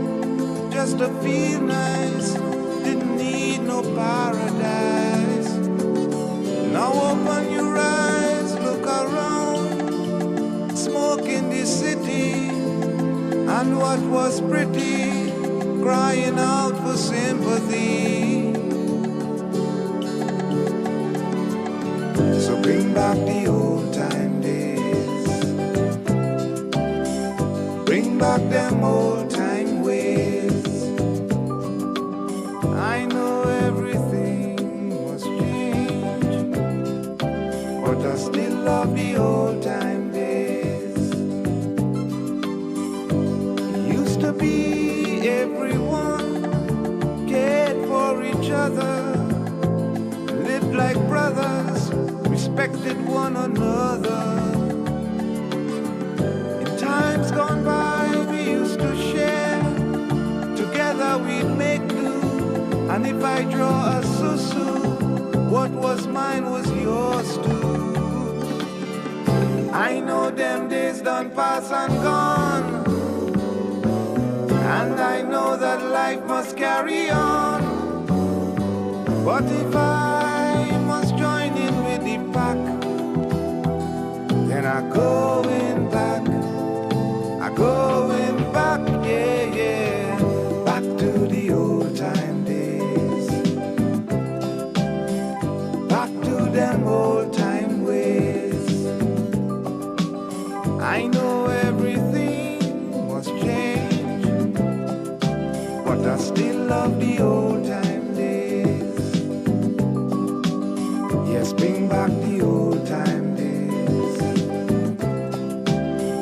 bring back them old time ways.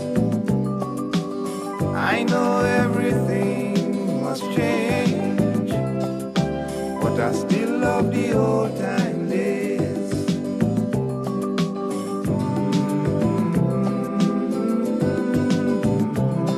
Bring it back, bring it back. Just bring it back, bring it back.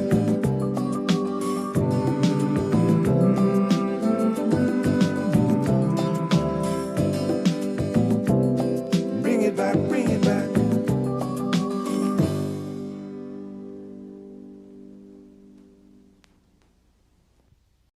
Old time days. I mean, Yep. are we ready?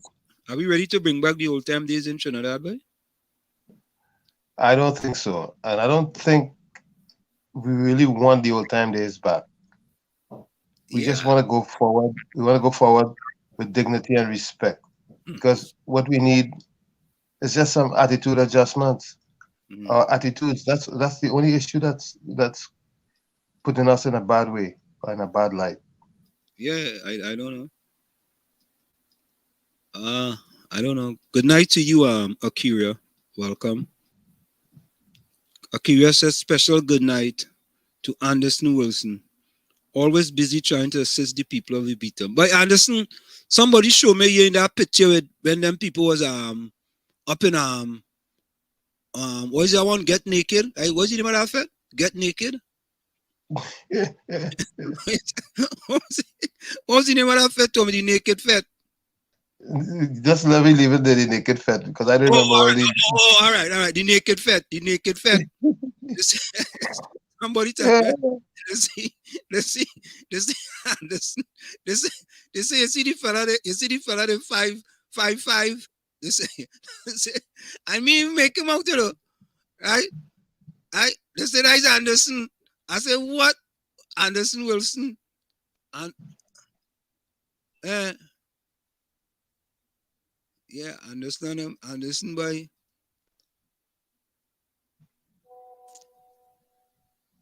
For strict Akira, every day you see Anderson and you come to Haley out alone. How you know she seen him every day? Look at Akira say he busy. Anderson boy, you're getting called out boy.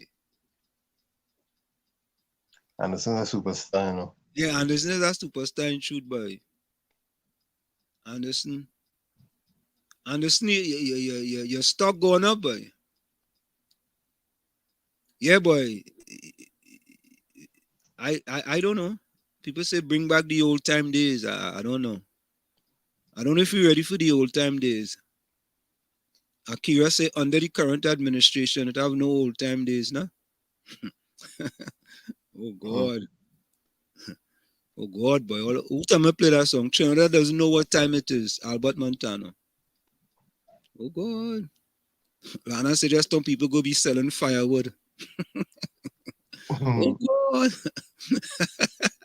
Oh God. Who time now it's stink and dirty we going through, boy. Open sex and fed. Oh, oh God, all that boy. Yeah, yeah, yeah. Imagine you having a Juve fete. Yeah. That's what thinking that is supposed to be some Juve fete. I guess. You know, how they, you know, they're real good, you know, stink and dirty, boy. Oh God. They ain't easy, you know. So folks, Takesha always talk to us about a monkey that she has, right? And yeah, the name of the monkey now. The name of the monkey is King, eh? King. Oh, look the monkey here. Watch it, eh? This is Takesha monkey earlier. The monkey eating, and the monkey name is King. Right? King. All you know that one, Diana one calls Tommy. Diana have a dog called Stormy. She have a monkey called King, boy. I don't know you're allowed to have a monkey for pets in Trinidad. Takesha, how long you had a monkey?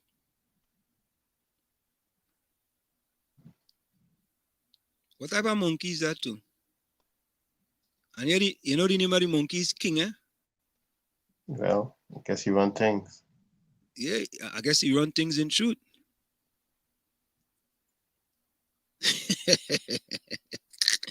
Oh God, all they getting kicks now, eh? Hey, but Ulrich was here tonight. I see Ulrich, right? Yeah, Akira, Diana is in California receiving an award on behalf of a book, Once in a Pandemic. She wrote a book, so she's receiving an award, and it's kind of late now in California now. California is what? 3 hours behind or 3 hours ahead? Behind us. Right. So it's now 6 o'clock in California, and I think this time she might be up there receiving an award. Takesha said the monkey is one. She have it 1 year now, and she have 2. She don't have just 1 or 2 of them. Where is it? King and Queen? Or King and Prince? 2 males. No, Alana called it Prince. Eugene Julian said the name of the monkey is Pox. What? Pox? Pox. You ain't get it? Yeah, monkey pox. Oh Lord. Yeah. Eugene, that's very mean of you. Yeah. Everybody's comedian now. Albert Montana says Diana got to meet Keith Rowley. Oh Lord. The secret is out now. Albert, that's all she's secret. Yeah. What is that? Capuchin King? Okay, California is central. Yeah, it's central, but it's 3 hours behind. Yeah, but remember it's the West Coast. The sun going from east to west. Okay. Princess is it's King and Prince. Prince is a squirrel monkey. Okay. The sun is now setting. It's 9:02 p.m. The sun is now setting. Albert Montano said that. Hey, Ulrich, Ulrich, you get a number for the DSS fella? I go try and get a number for him. See if we could bring him on. Albert Montano said the sun is now setting. The sun is now setting. In Canada? I guess so. All this on stress, we need a... Huh? I said, let me just look outside and see what's going on here. The sun has already set here, man. Yeah, the sun set here a long time. Long time. Oh, so folks, let's go to some quick news out of Trinidad, right? We have the assistant acting commissioner of police. I always say the assistant acting commissioner of police, Jacob, McDonald Jacob, stating that murder is not out of hand. Tommy, there is a saying, sometimes it's better to keep your mouth shut. And you know the saying, right? Yeah, well, I think it's probably in his hand. So if it's in his hand, it can't be out of hand. Yeah. So 6 murders recorded. This is an article in the Express. Jacob, murders not out of hand. 6 murders recorded within 24 hours on Monday pushed the 2022 murder toll to 249. And while at a comparative glance to 2021, this may be a 45.6% increase in murders from the same period when the toll stood at 171. It's actually on par with pre-pandemic levels. For the period January 1 to June 20, 2018, the murder toll stood at 269. The country reported 518 murders by year-end.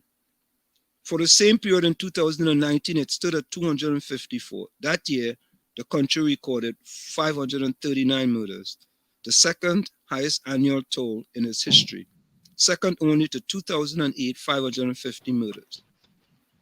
However, with the advent of the COVID-19 pandemic and measures implemented to combat the virus, first being implemented in March 2020, which included limitations on movement and public gatherings, as well as new policing initiative to treat with the situation, the toll noticeably dropped. For the period January 1 to June 2020, the murder toll stood at 236. That year, the country saw 399 murders by year end. In 2021, for the same period, it dropped to 171. That year ended with 450 murders. All is not lost.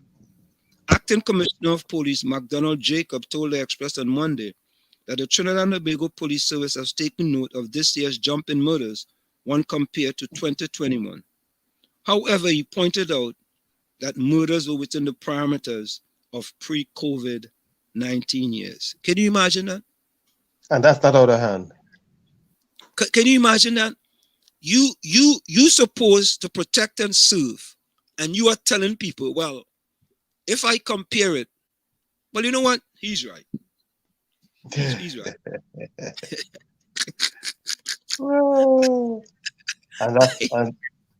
and because that's acceptable, right? Yeah, that's acceptable. It's not out of hand. It's acceptable. It's good. It's not out of hand. It's under control. It's good. Because you know, Tommy, that shouldn't be, boy. But our buy so low, boy. Our buy so low. That's right.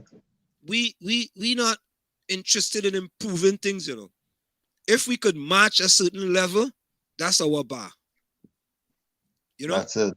So if it's 530, if it's 246 during that time in 2018 or 2019, right? Or 2020, and we could match it now, we're good. We good. Yeah, we could use that as a bar. I mean, I don't know. Sometimes I don't know what else to say, man. You know? There's nothing else you could say. But let me ask you a question. Do you think that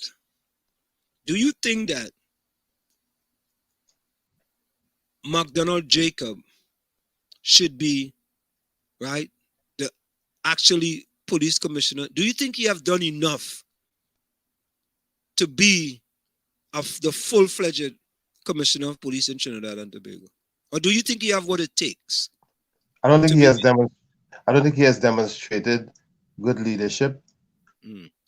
And I don't think he gives the citizenry any confidence in him that he could improve the situation Mm. based on his utterances thus far. You know, Tommy, you are absolutely correct, right? Because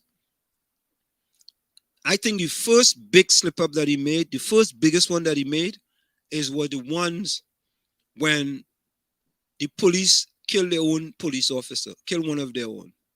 Friendly fire. Friendly fire. And he came out immediately, right? And had a pronouncement that was totally incorrect. He didn't even wait for any evidence, right? And he made a pronouncement, right? Now, in the reverse, when he saw a video of police officer kicking people in the head, he said he go wait until the investigation is done before he makes a statement. Right? The evidence was staring you in your face. Right? You had to say something to say, listen, that type of activity is not allowed in the police force. And from looking at that video, right, it appears that the officer may have done something, but I would not pass judgment until, an investigation is done and, all the facts are put on the table. And we have to be so grateful that video has now taken a place in rectifying and nullifying some of these misinformation campaigns that the police usually use to victimize quote unquote innocent people. Yeah. Where's the body cameras, man? They're not present, but at least they're quick thinking citizens who use their phone cameras. So we still have to be grateful that something is being done on one level. Albert Montano says, the funeral home is doing good business. My wife's relatives had to move around to get a funeral home yesterday. Everybody full. Mm-hmm. I don't know, boy. I just feel that. And the sad thing is this, boy. And we ought to call a spade a spade, eh? Oh, yeah. The Prime Minister has been totally silent. Well, not totally silent. But we haven't heard from the Prime Minister now for what? Over a week? Over a week, you'll say? But you can't envy him in his job at this time, No, I don't think it's envy, but you the Prime Minister of the country, You working 24 hours a day, 7 days a week, You don't have no vacation, His job has become more difficult than a 7-day, 24-hour job. Yeah, but you didn't sign up for vacation, when you are Prime Minister, Well, he didn't know it. He that's what he opted out. He opted for as a leader and to take over from Manning. That's what he knew. He probably didn't know what he was getting into, but come on, Tommy, man. Years the man fighting to be that. It's years he was fighting to be political leader of the PNM. He knew what he was getting into. You sure? Yeah, of course he knew. All right. Of course he knew. Why you think he wanted the job? You ready for that job, Anselm? Of course I am. All right, okay. I could do that job. I could do that job with one eye.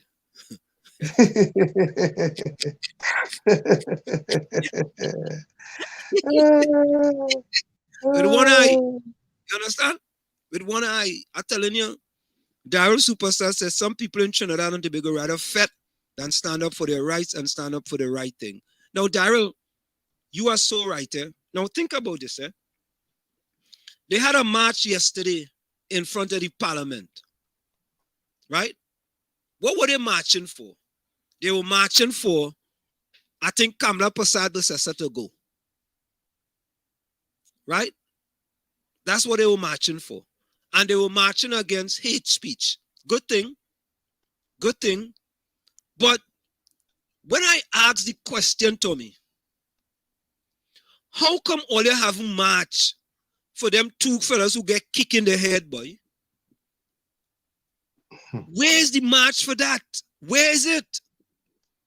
Where? I mean, it seemed like, and you know what I say? Well, you know, your priority is not their priority. Okay, fine. We all have different priorities. But it seemed to me in Trinidad and Tobago, you know what the priorities are? The priorities is either anti or pro on one side or anti and pro on the other side. No. The priorities is we stink and dirty. Oh, yeah. We stink and dirty and we jamming naked. Right. It's like, when is my party, I am pro my party and I'm marching against the other party. Right? And then the other party is pro them and they're marching against the other party. So it's just a vicious circle, a cycle we going around. It's like the merry-go-round. But it's all distractions when the real issues are not being addressed. Yeah, but Tommy, at the end of the day, the people allowing these things to happen. It's the same people, because it's the same people going out there and march. Look at all them people in the Fed. Look at all of them in the Fed. They stink and dirty. All of them. You see them? Eh? I see them. I wonder if you ask how much of them went out and marched for any one of them protests. Right? What am I tell you? That ain't their business. Them ain't the politics. This, that. Yet, that's what's running their lives. But then I think that we are being too harsh on them, because they have different priorities. Everybody has to prioritize. All right. And we might prioritize for the country, and they are prioritizing for other things. So let them take kick in the head, let them take shots, whatever. Imagine if a man in this country here, Tommy, get a kick in the head like police did, like how police did to that fella, boy. Boy, march would be still going on today. Ulrich, I don't know how you could call the acting commissioner of police a waste of time, you know. I don't know how you could do that, Ulrich. Why is he a waste of time? How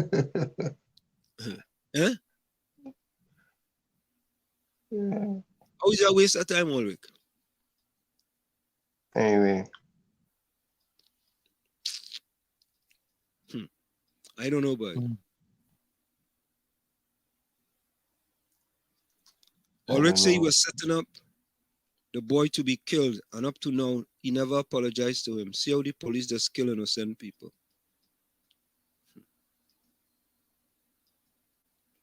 Lana said crime so high, even the police afraid to go out of control.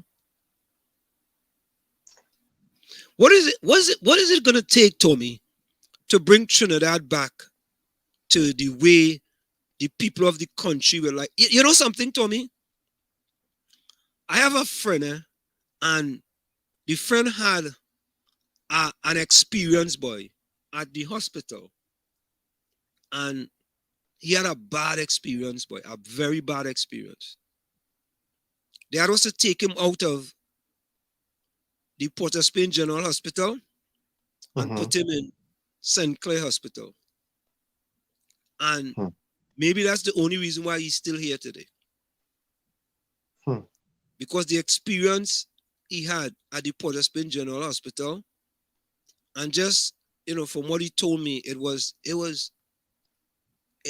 a positive experience. So I'm beginning to wonder, Tommy, if when Dr. Khan was here and he told us that, right, it's only the bad experience we hear about, if he may be misguided and he doesn't really know what, you know, the people are going through with respect to health in Trinidad and Tobago. They know exactly what's going on in the public health care system. I had an experience in 2012. I always say I'm happy that it wasn't so serious, but they held me for observation for a few days. So folks, we want to give you some breaking news on the Grenada election. Grenada election. Hold on. Hold on. Let's give you some breaking news on the Grenada election. Hold on. So, in the Grenada election, the Grenadian opposition NDC has won the general election. They won 9-6 for the NDC. So breaking news, the opposition party NDC has won the Grenada election 9-6. So let's see if we take a look. Younger Mitchell took over from the older Mitchell. Yes. yeah. Play a part. One of the things I would want us to discuss until more results come. To make a brief comment on the NNP. I'm just trying to see if I could get something here. Hold on.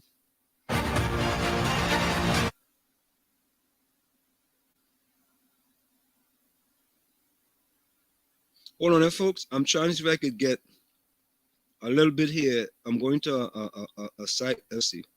All right, I can't get that. Talk with us, $51. I was going to a site to see if we could. So, folks, the NDC opposition party in Grenada has won the election 9 seats to 6 seats. So, the whole thing changed up in Grenada. That's a new party or just new players? No, it's not a new party. I think they had actually, they used to be in charge a long time ago. Right? Let me Google the Grenada election. Grenada election results. Grenada. But the leader of the party is a new leader. I'm not sure. Grenada election. Maybe we should get Marcia in here to tell us about it. Marcia, if you're listening. Let me call Marcia. I'll call Marcia. Call Marcia. Let her make us aware of what's going on. Yeah, let me call her and see. Oh, you know, I just think, hold on. Hold on, man.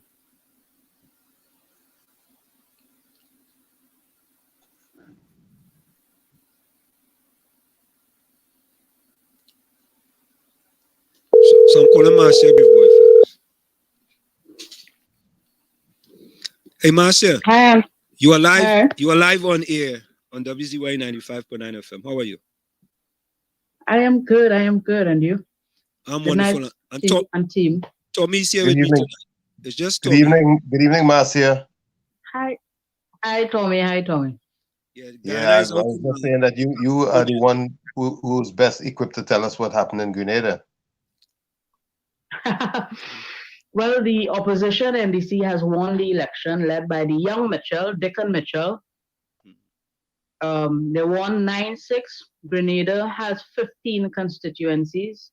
You know, it's a small island, only 133 square miles, which means that it's a country that can fit into Trinidad 10 times. So Keith Mitchell, who is 70-something years of age, he governed Grenada for 22 years, not consecutively, but the last 2 elections, he won 15 seats back to back. So the country was starved of an opposition voice for 2 terms, for 10 years. Wow. So that would have been one of the reasons that there would have been heightened frustration to get Keith Mitchell out of the last election was highly questionable. The polls closed at 5 p.m. I don't know why he changed it to 5. When I left Grenada, it was 6 a.m. to 6 p.m. I don't know why he changed it to 5 p.m. The last election, he won that election and the results were known by 20 past 6. You know, and I distinctly remembered nobody, no newspaper in Trinidad, Barbados, no part of the Caribbean carried a story on it because everybody thought that was a joke. How he can win one, how you can spend, I mean, his situation cannot be compared to Mayor Motley, who called the election halfway through. He spent a full 5 years and then comes and win an election, all 15 seats. Nobody believed that, you know, that was possible. You're saying nobody's fed up of you, and then the results were known in 45 minutes of polls closing. And that was something that created a lot of despondency, not just in Grenada, but across the region, because you couldn't even find a story about it, about the Grenada elections, anywhere in a regional newspaper, because no one found that to be interesting. So Mitchell is someone that has been plagued and accused of rigging elections in the most obscene of ways. He's one of those political leaders that will go down in history of rigging elections in a very reckless and highly questionable way. So you've had that level of frustration of the people suffering no opposition voice for 10 years. That's the level of frustration. You've had the people suffering and going through a frustration of having one leader, so one person lead them and governing the country for 22 years. That was a next set of frustration. And was he more corrupt than Gary? Pardon? Was he worse than Gary?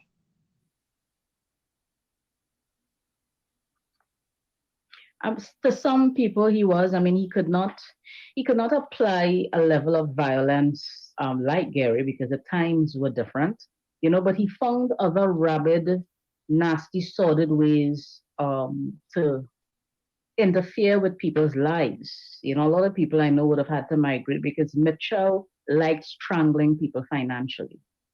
And the Grenada market is St. George's. That is what it is. It's not like Trinidad where you have a buzzing and a budding market in Chaguanas, in Port of Spain, San Grande, in Point Fortune, and all over. The market is St. George's. If you can't make it in St. George's, you can't make it in no other part of the country. And it's very easy to squeeze and suffocate someone financially in a small space like that. And Mitchell did that to a lot of people. So for the amount of time he's been in office, the same set of people would have been victimized over and over and over and over for many years. And that built up a lot of frustration, and he would have been one easy for making enemies. When women attacked him and he was questioned about it, he will create sex scandals around them and say things like, well, that person wanted to be with me, but I didn't want them. And by the time it goes, you hear that this one sleep with Mitchell and that one sleep with Mitchell, and there's absolutely no truth to that. And that is a rumor that he survived and got away with for all his life, of all his political career, and just laugh. And he travels the region and all talks about stuff like that. How is it that a big man, a big 60-something-year-old man, goes bragging about sleeping with the girls and all this kind of thing? What is a 60-something-year-old man going about doing that sort of thing for? So these were conversations that were hot on people's lips about the way he operated and the way he conducted himself, and the little children thing that he would do. People in his inner circle will tell you, like, for instance, at election time, I remember 2 elections ago, when things were not going how he wanted, he would jump up on the bed and his mouth started frothing and all this kind of stories that you will hear about him. This childish petulance, this kind of behavior that used to come out of this individual. So there were a lot of strange, dysfunctional things about him that used to, reach certain airs, and he was very good at just crippling people if they got in his way or things didn't go the way that he wanted. And a whole lot of people were victimized under his leadership for a very, very long time. No, Marcia, so, the opposition, Mitchell, is that his family member? Everybody's asking that, and everyone, the answer to that is no. And Keith Mitchell is someone that, we don't, the Grenadian public don't know much about who his family is really, in terms of, Grenada is a place where you have large families beyond the nuclear family. You have large nuclear type families in places like that. Huge families. And his thing was a very close circle. He had a son that was not his biological son. He has no children. of his own, right? Just this one son that he adopted. The Barbadian woman that he married, she divorced him while he was prime minister, and he had a shady,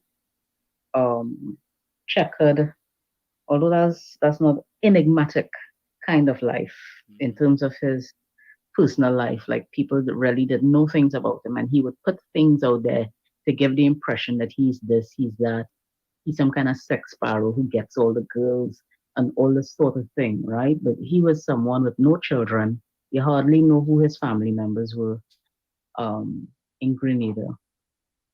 And his wife divorced him, his Barbadian wife divorced him. So Marcy, the new prime minister, question, the new prime minister, how long has he been in politics? Was he vying for this office before? He is a babe in the woods of politics. He just come on the scene. He and most of his slate just come on the scene. It's only the Andal guy, I think. If there's anyone else, I'm not too familiar. The Joseph Andal guy is a seasoned politician. And they kind of wanted him to lead the party. But they decided they would let fresh faces, fresh, vibrant faces, the older heads decided they will hand it over to Dickon Mitchell. And he put together a fresh team, more or less, of people that, that doesn't know anything about politics. They just start. They are babes in the woods of politics, 99% of them. But Marcia, can this send any signals to the two political parties in Trinidad and Tobago, or this is something so far apart that that they could just ignore any sort of signals from this election? The difference is that it's not like Keith Rowley and Kamal Prasad Bisesa are stepping down and handing over their political parties to a young, vibrant leader who will select his own slate, which is what happened in the case of Grenada with one of the leading and oldest political parties. It's a two-party state. It's NNP, the Green Party, and NDC, the Yellow Party, the National Democratic Congress, and the New National Party.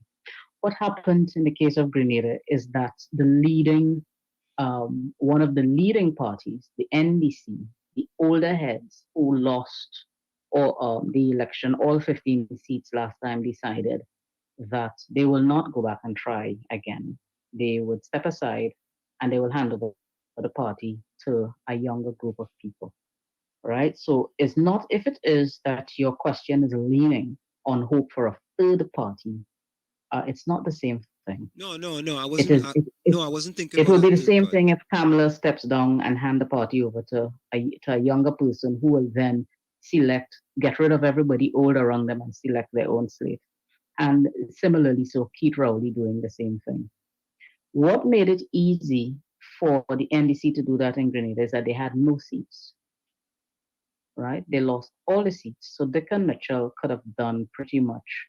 He had that leeway to do, as he pleased, if you can put it that way. He's an attorney, by the way, well accomplished. He won awards. He's an outstanding student of Hugh Wooding Law School right here in Trinidad and Tobago. Whatever it is, academic prizes, and so they would have had. He has some accomplishments there, according to his resume. So is Keith Mitchell done? Does he have to step down now? Yeah, that's it. That's it for him. He will 9-6 and 8-7 is kind of, this is 15 seats. So a 9-6 victory is still sort of a close, and Mitchell will want to feel tempted to stay on. If he had done more of a whitewash, like from 11 to 15, 11 or 12 seats, closer to the 15 mark, then Mitchell would have had to go like almost immediately.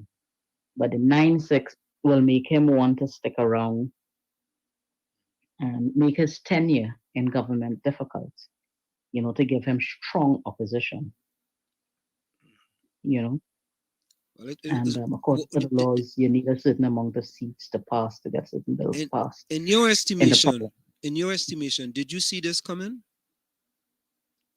Yes, I did. To me, it could have gone either way because the country is really half-half.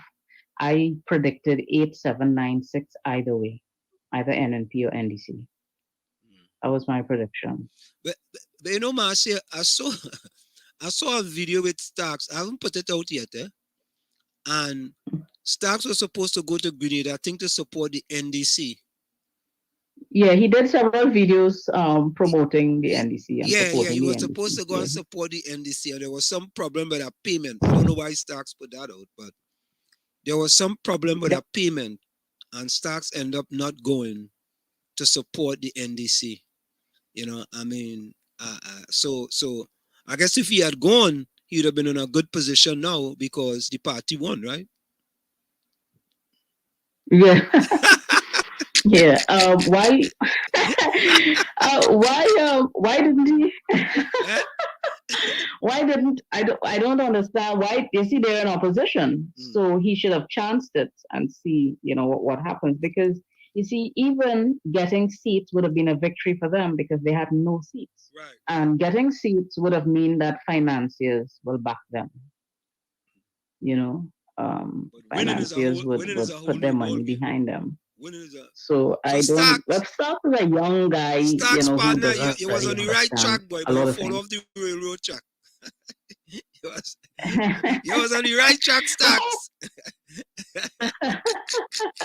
But how you know that he had problems? He spoke about it. Yeah, he spoke about it. I just didn't put out the video.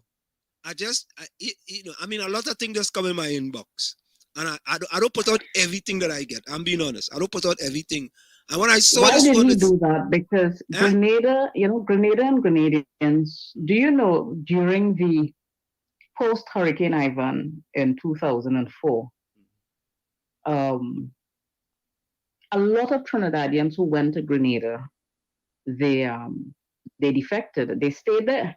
They went to help rebuild, and in helping the people, just because the people don't have money, but they have wealth, right? Almost every Grenadian family owns land, and acres of it, lots of land. They own land. They are landowners.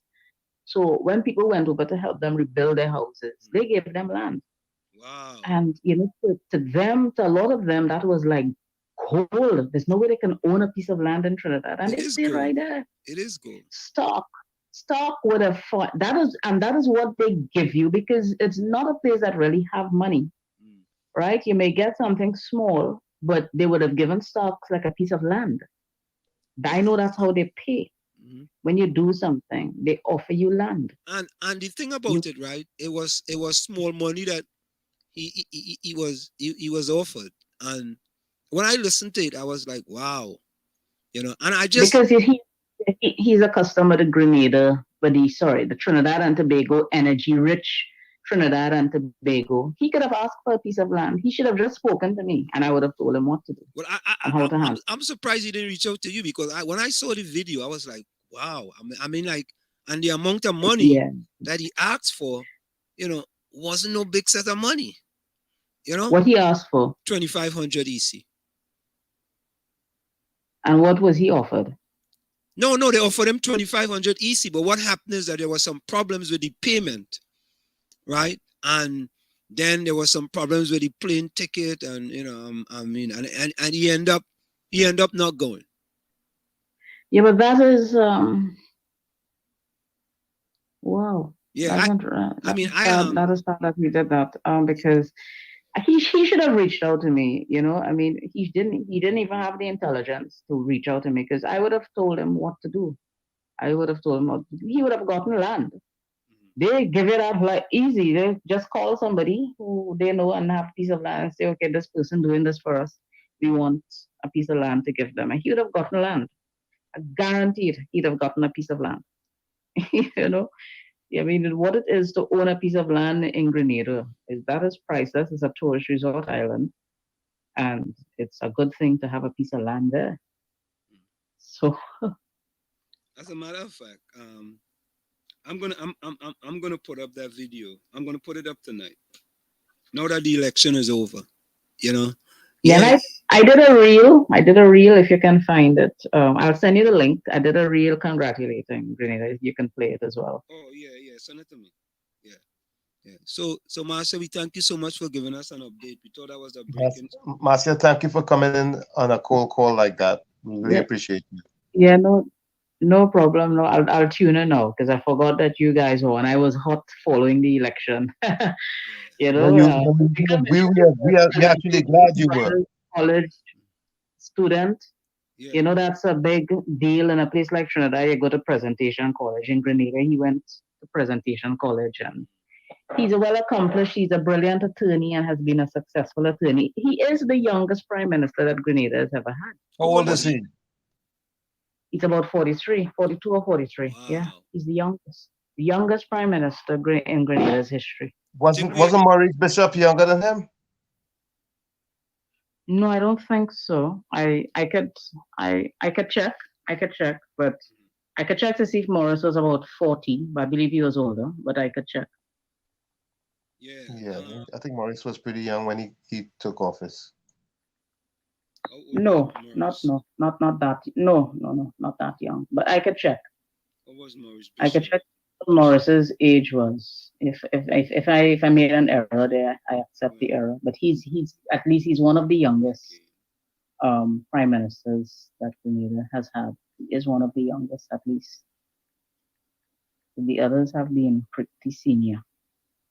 He is the 9th prime minister of Grenada post independence. Okay. So that's it. So I would tune in and I'll get a reel and send it to you in your WhatsApp inbox. Okay. Thank you so much. Thank you again, Marcia. Okay, have Tom, and good night to your team, your followers. All right. So there you have it, folks. We have a new party in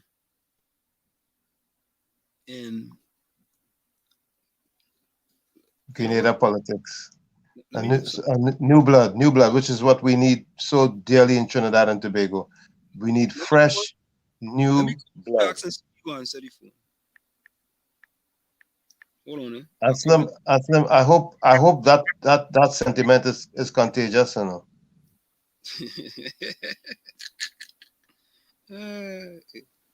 Tommy. What do you think? I don't know. Hey, Aslam. I don't know. I don't know if we could say the same thing. Yeah. We can saddle you up and get you in the race. You're ready to move back to Trinidad. You ready? Man, I've been ready a long time, man. I don't know if my wife ready. Well, that's gonna be quite a delay. That's the big thing. I could identify with what you. Yeah. Now Stockton picking up before. So I tell you, Lana, you are absolutely right. To get a good government, we must not vote race or party. We must vote for betterment. We gotta stop voting race in Trinidad and Tobago.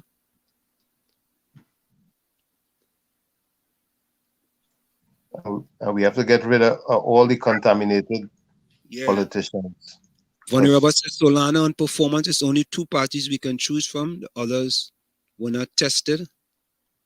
You know, I mean, Ever Steele, good night. Oh, you know what? Let me call this guy here. Let me call Anderson. What's the voting population in Tobago? The voting population in Tobago is about 60,000 people. You know, but another thing too, even though they were tested, the 2 parties that we have were tested. Do we like the test results? No. So that's the other thing.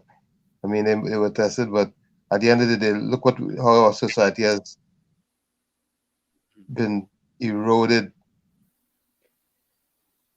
Our society is in the dumps. You see, Albert, Albert says, Lana, I believe people must vote a new party and make them serve the country. But Albert, once I vote you in, I don't have to fulfill any promises that I've made. How are they going to make them serve the country? Tommy, help me here. If I vote you in, how am I going to make you serve the country? You know, I kind of want to agree with Albert, Anselm, that how am I going to make you serve the country? You have to hold your feet to the fire. You have to make them accountable.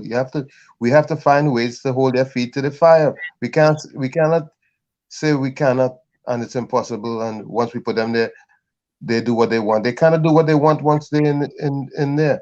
And that's with the existing governance structure that we have and government that we have in Trinidad and Tobago too. But Tobago is on its own right now. We're gonna see how that evolves. But in Trinidad, we need to be able to hold elected officials accountable, no question, and we have to be strong and be resolved. But Tommy, let me give you an example. I have known people who have supported the PDP in Tobago, right? Full 100, full support, everything for support. And we know there are political appointments. We know that. We know that for a fact, right? They are appointed to boards. They are appointed to different things. And some of those people, Tommy, have not been appointed to anything. Nothing, nada, zero, naught. How are they going to hold them to the fire now? How are they going to hold those politicians to the fire? How? How do we do it here? Here? The only way we hold them to the fire is by voting them out or go marching on them. We either vote them out, or we march on them, or we send one set of letters to them. Or we boycott. Trinidadian don't boycott them. Is either one side boycotting the other side, or the other side boycotting the other side. People who under the same party don't boycott their party. That's not how it is going, Trinidad. We have to start thinking country, truly thinking country and not party. Yeah, but I mean, we keep saying that over and over, but are we really going to get the politicians to do that? No, well, the politicians are going to be politicians, but the population has to take a different posture, regardless of what party you voted for. You have to make certain demands and stick to your guns and be willing to take them to task when they violate the order. Congratulations, Grenada. Hold on, hold on. Let me get this. You have done it. NDC, my party, the National Democratic Congress, has won the general elections of Grenada, slicing 22 years despotic rule. Dickon Mitchell did that. Young David slain the old Goliath, Keith Mitchell. Thank you, Grenada. Thank you, Dickon Mitchell and team. Job well done. NDC.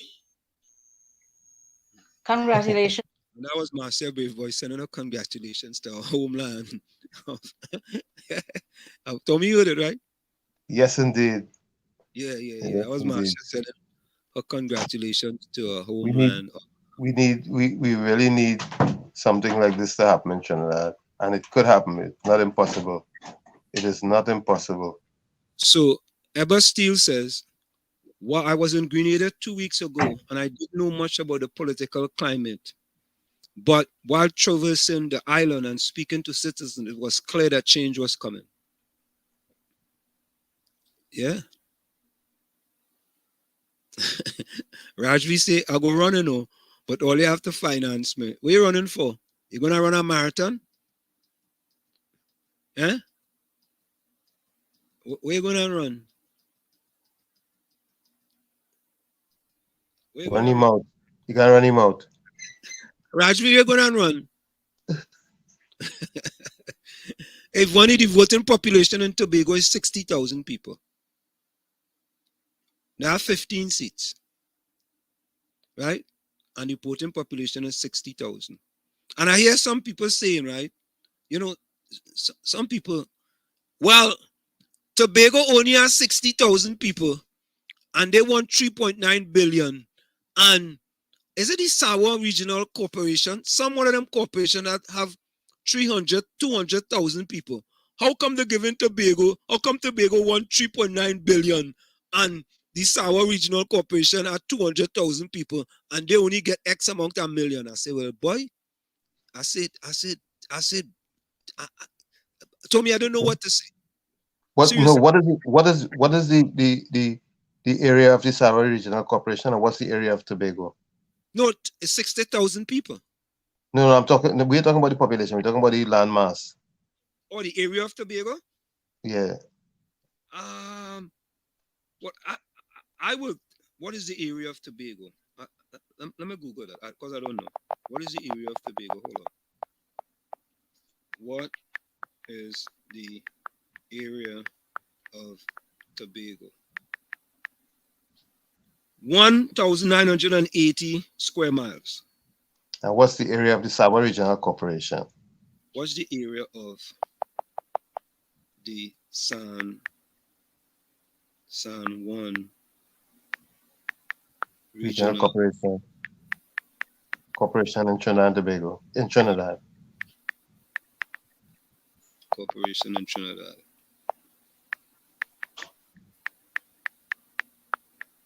In Trinidad.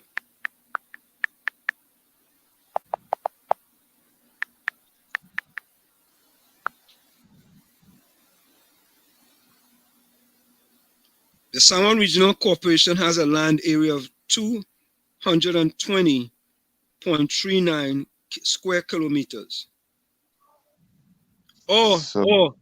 Think about this. Tommy, you raise a great point. It's 347 square miles. 347 square miles versus how many square miles? Kingsley, you're on WZYE 95.9 FM. Hey, well, shit is still on live? Yeah. Well, I still know you were still on live. All right. What's up? All right, I'll call you when I get off. Yes, comment along. Okay? That's fine.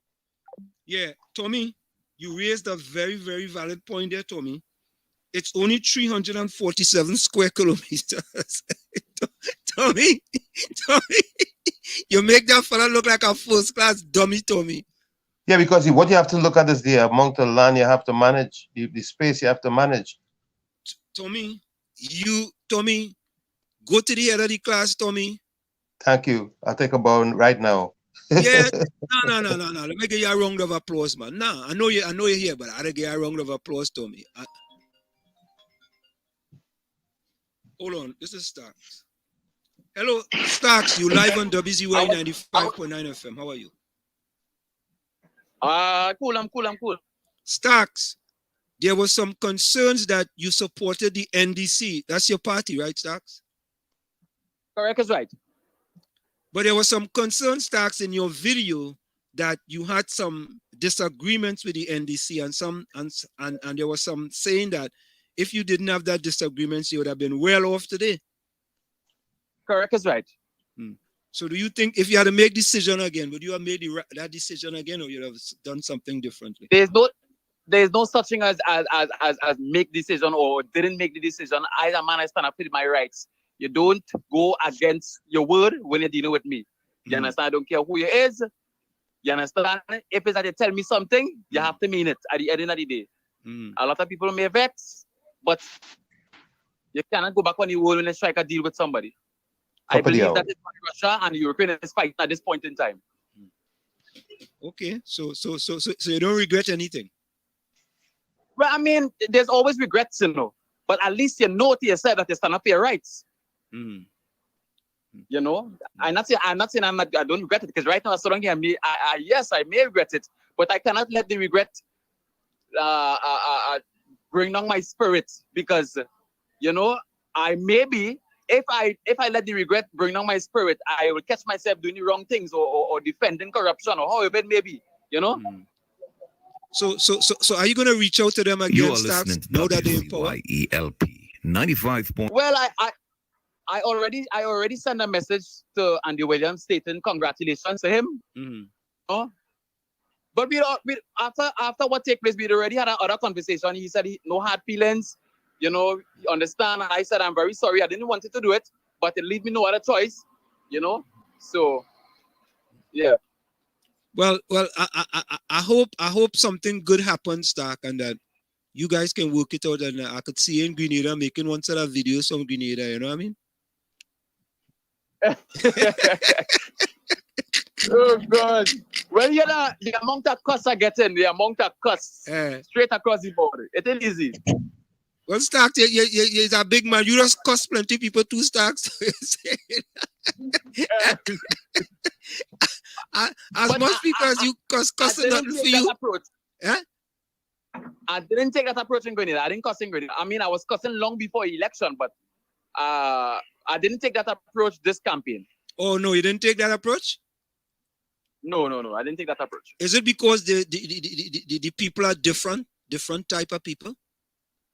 Yes, they attempt to call Trinidad politics gutter politics. Oh, really? Yes, that is what they have been telling me. Stay in Trinidad with my gutter politics. Oh, okay. So you gotta adjust accordingly, right?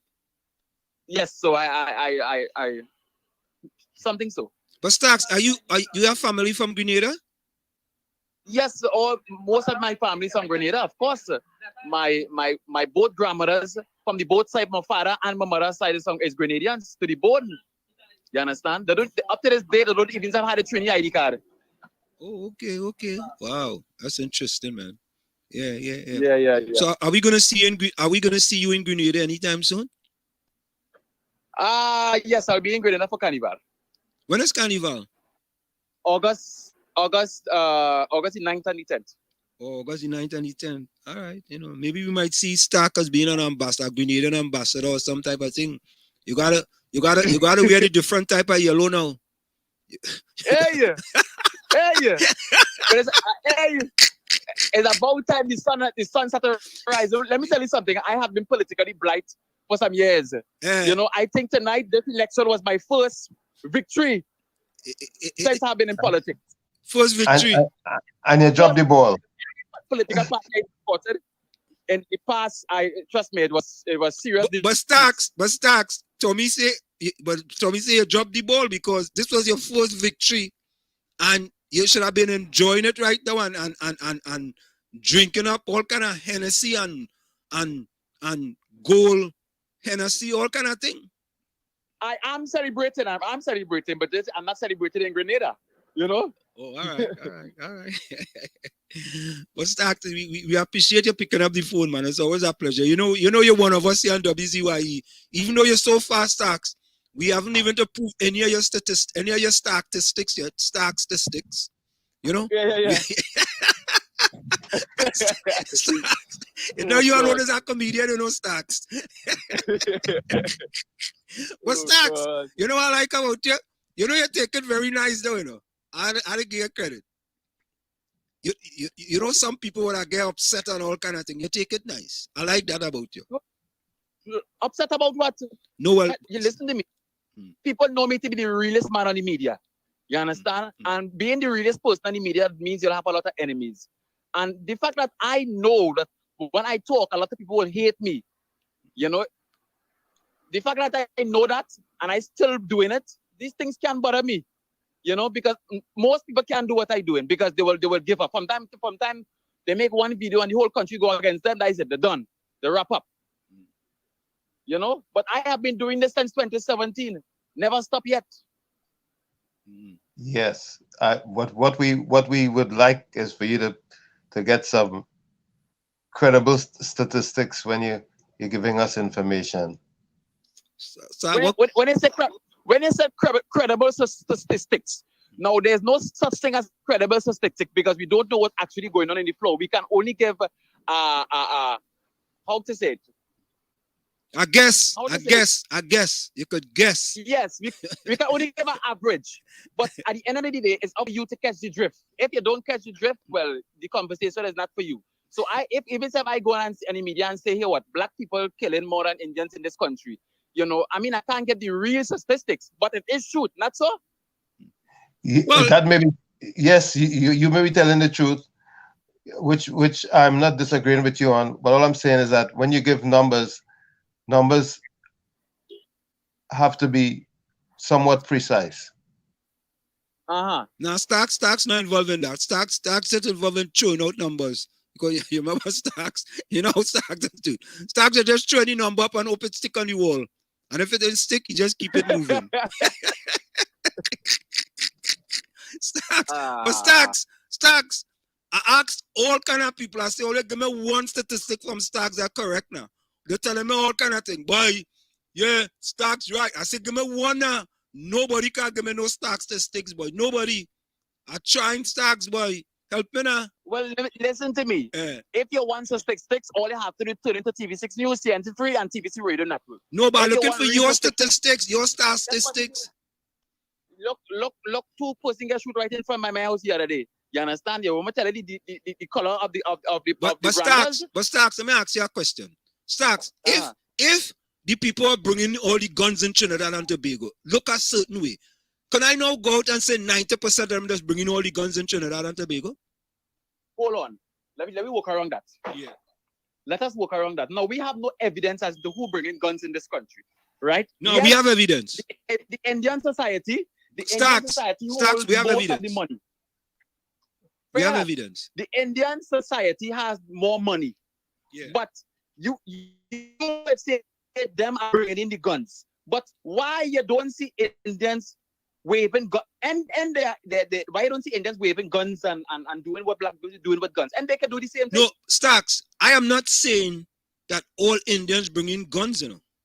I am just saying that if one Indian is caught bringing in guns, then I could point a broad brush and say 90% of the Indians bringing in guns. But we're not going there. How long the Black Party have been in power? No, but you going elsewhere. I'm just saying you could be. Over the years there have been very rich black people in Trinidad because no, you just know black people rich because they don't have nobody. Number one, you understand? There are very rich black people in this country. What they're doing, they are bringing in the guns as well, and they are spreading it through the communities. You see, we have to get one thing straight. Black people are both Indians and Africans. So let me fix that now. Look at that. You understand? We know that long time. We still saying it how we just normally say it because we should have died. Let me fix that now.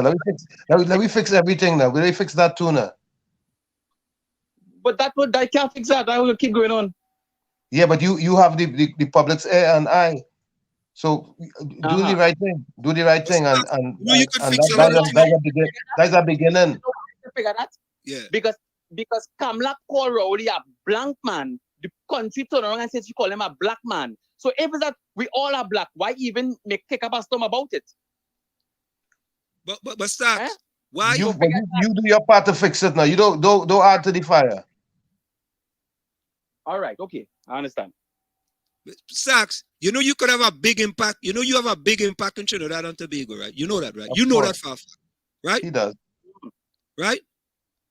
But you have chosen your platform in a certain direction, correct? Yeah. Right? And because that's what benefits you. Right? No. Media don't benefit me. So why you choose the direction that you chose then if it doesn't benefit you? Oh God. Well, listen to me. Yeah. I can be whatever side defense.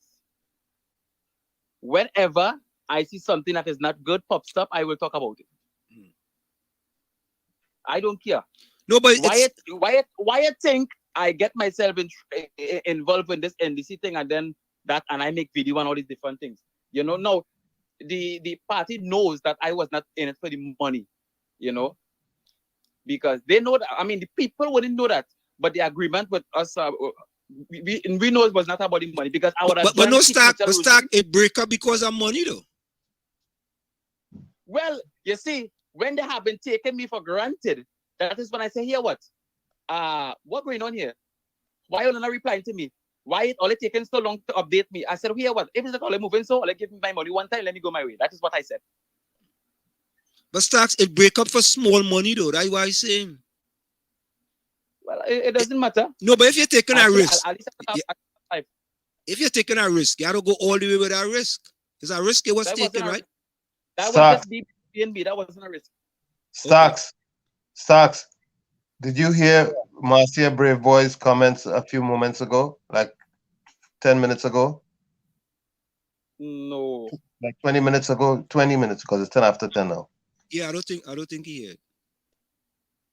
What Marcia said? Marcia said that if you were in touch with her and you had spoken to her, she would have advised you, don't worry about the money that you were asking for, that what you would have been given in kind and would have exceeded any amount of money. Money. It was never about money. Well, it was about a promise. It was about a promise, right? Thank you. It was never about money. Money was out. I even told them from weeks ago that they could pay me after. All these different things. It was never about the money. But they have not been in touch with me for weeks. And I have been making videos and you know, bigging them up and all these different things, and they have not been get. So I started to get worried. Remember, I'm in Trinidad, you know, I'm not in Grenada. So I can't go and knock on these people's door when is that they do happen to win or lose the election. You know how politicians move. But Stacks, I take front before front take me. But Stacks, how did you get in contact with them? How did you guys start? How did you start the process to get in contact with them? Was it your family or what? Well, I've been to Grenada, so I know some of them. Oh, okay. So, I text one, and the next day I was called by the PRO. Oh, however, so they say. Mm-hmm. The party organizer. Right. You know, but separate occasion, they didn't know that I already was in contact with one of them. They didn't know. Oh. But were you doing videos before you contacted them or after you contacted them? What do you mean if I was doing videos? No, videos for them now, to bringing up the NDC. Before or after?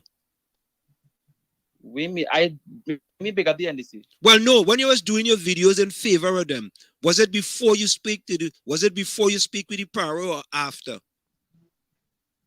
No, I never big up the NDC, never once in history before that. Oh, okay, all right. I used to talk about Kid Mitchell. Oh, okay. Okay. You used to talk for him or against him? Against him. Oh, against him. Okay. Oh. Right. Okay. Well, Stacks, I want to thank you so much for picking up the phone, man. Next time you see me pick up the phone, we don't just call you just so. Because you're so big and you're so busy. Whenever we get a few minutes when we partner statistics, because you have a new word, you know. It's called statistics. It's not statistics, it's statistics. Yes. Right? You got a new word in the dictionary all by yourself. That's when you're real big. You understand? Mm. Well, you know what I'm saying? But Stacks. Go ahead, Tommy.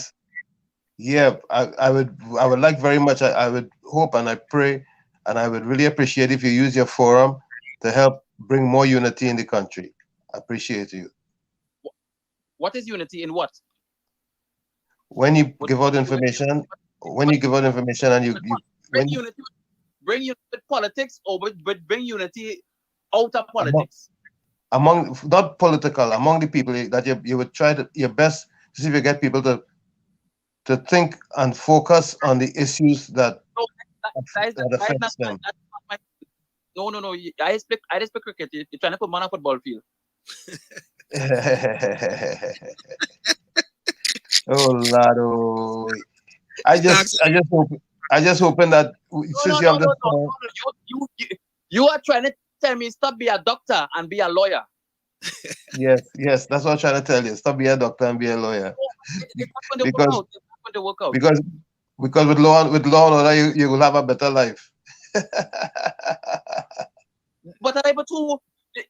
Is it like gimmicks talk? Good things come to those who go out and work hard. And being a good guy gets you nowhere. Okay, I hear you. But promoting goodness gets you nowhere. If I go on media right now and talk goodness, how much people gonna be in my life? I could count with my fingers. But the thing is that you're getting you get through now that you talk whatever you talked before. So now sanitize.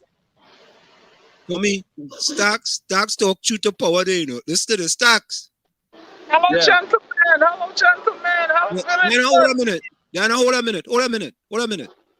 Hold 1 minute. Stacks, you speak truth to power there, you know. Because Stacks, listen to this, I just put motivational video on my feed, and I go get 150 people, 160 people, right? I put up a video with people fighting on Nelson Street. You know how much I get? I get close to 20,000 views. Hello, you. No, people have always tell me use a platform to do something positive. You understand? But if you do something positive, you think them going to support it. Themselves put in and do something positive, themselves not supporting you. But you still have to do in between something positive. In between. You understand? But what negative I did be doing? I didn't be doing nothing negative. No, the statistic was negative. Controversial. Like reality. That is reality. You see, half of all they living on the media. But I live in real life where I have to walk out of a helmet to every party that I go because I'm going to get a busted. Talking on the media, that is all a business. I live in the real world. I live in the world where you have to frighten to go in a bar or a restaurant because you never know who coming in to rob it. That's the world I live in. So all they can talk, all they want on the media, I would never agree with all you because I live in the real world. I do business. I never go back on none of my words. Never.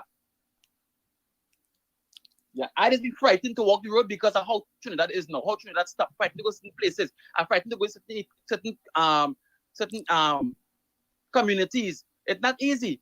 So all this media talk, it wastes our time. That's solving nothing. We need to go on the ground and deal what's going on the ground. And crime is happening on the ground. You know? Well, Stacks, we thank you so much, man, for taking a little time to join us. You know what I mean? We appreciate it. You know, you're always welcome on WZYE 95.9 FM.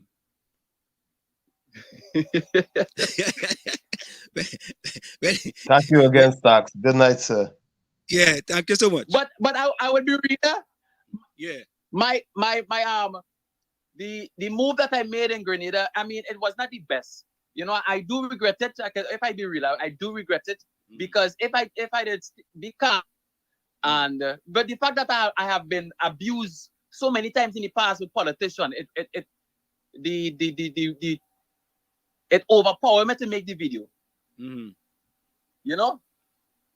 But Stacks, I understand, you know, because I do want. Here's why I do understand about because politicians just make you do some kind of things that you don't want to do. You know, seriously. You know, when you put in a lot of hard work and things, and then all the promises, and then the promises are not fulfilled. I understand what you're saying. I fully understand it. You know, because sometimes you just want to really work hard and give them your true, honest efforts. Correct. And when you give your true, honest effort, man, it's like, you know, a lot of times it's just end up for naught. You know what I mean?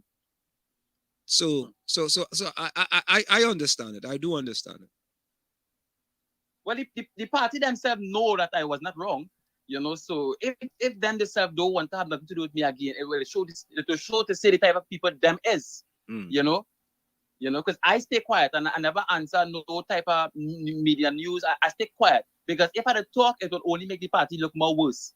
You know, so I stay quiet until everything boils down. Yeah, but continue to reach out to them though. You know what I mean? Because you know you're young in the thing and you have a vast following. You know what I mean? Yeah. So bless Stacks. We thank you so much. All right, everybody have a good night. All right, man. Bless. Yeah. So we just had Diana there, but we lost Diana. Where's Diana? Diana left? Yeah, she left. Yeah. But and Tommy, I think that's what it's about. What it's about with us here too, man. We want to get into the habit where we just pick up the phone and call people. Yep, dry cold calls. Cold calls. We want to pick up the phone and call you and tell you on WZYE 95.9 FM. Right? We changing the game. You understand? Yeah. I was trying to get Andy, but it didn't work out. But I know he's a busy man. He probably have something he was attending to.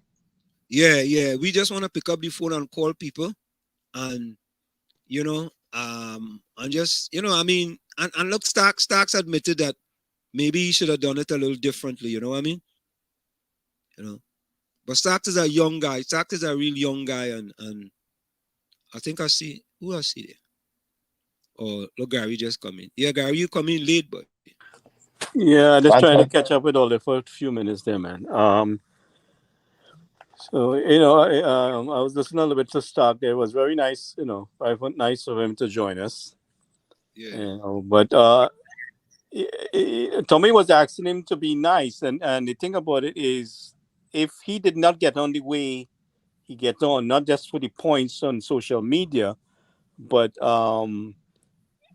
he had to chastise the government for the nonsense they're doing. You can't ask him to play nice. He's a hard hitter. He's hitting for 6. And that's how he got the attention of the government. Because when a person gets so angry of the amount of sufferation they're seeing happening to their people and themselves in the country, you can't blame a guy for cussing out. Maybe if a few more people started cussing out, we get something done. Because there's only one language they understand down there. When you start to pelt some cuss, then you get their attention. So I think his choice of language is very very strong, and but he gets the message across. You really have to start pelting some cussing these people to get them to straighten up. He's cross. So I mean, you can't ask him to play nice. Sark is calling it as it is. Whether any of us like it or not, it is the truth. If you notice, he's one guy, he don't lie, He tells the truth as he see it. He don't cover for nobody. He don't drink no medicine for nobody. He's angry and frustrated as a young man in the country to see what's happening himself and his people. So 100% for him, man. We can't shift his gears. He has to roll with what he rolling right there. And I support him for being real. I don't like people drinking party juice. I say what I had to say, and you guys know that. If I feel that somebody doing nonsense, I call them out. I might not use the type of language that he does, but I mean, is the frustration. You have to understand the frustration on the ground.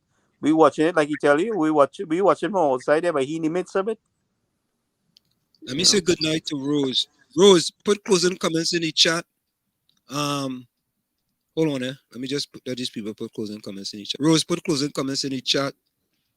Nadia, Rajvi, Albert Montano, Lana, Ulrich, if you're still there, Rajvi, Rennie, Carice, if you're still there, put closing comments in the chat. Oh, I think Nadia already put her closing comments there. What I would really like to do is, there's something I can do if anybody can help him, financially and donating towards his efforts. The poor guy puts out a lot of them himself there. So, I mean, he could use the help financially, He can really use the help financially. And I'm sure we could collaborate with him to help some people on the ground. So it's something we need to look into is how we can assist him, Okay.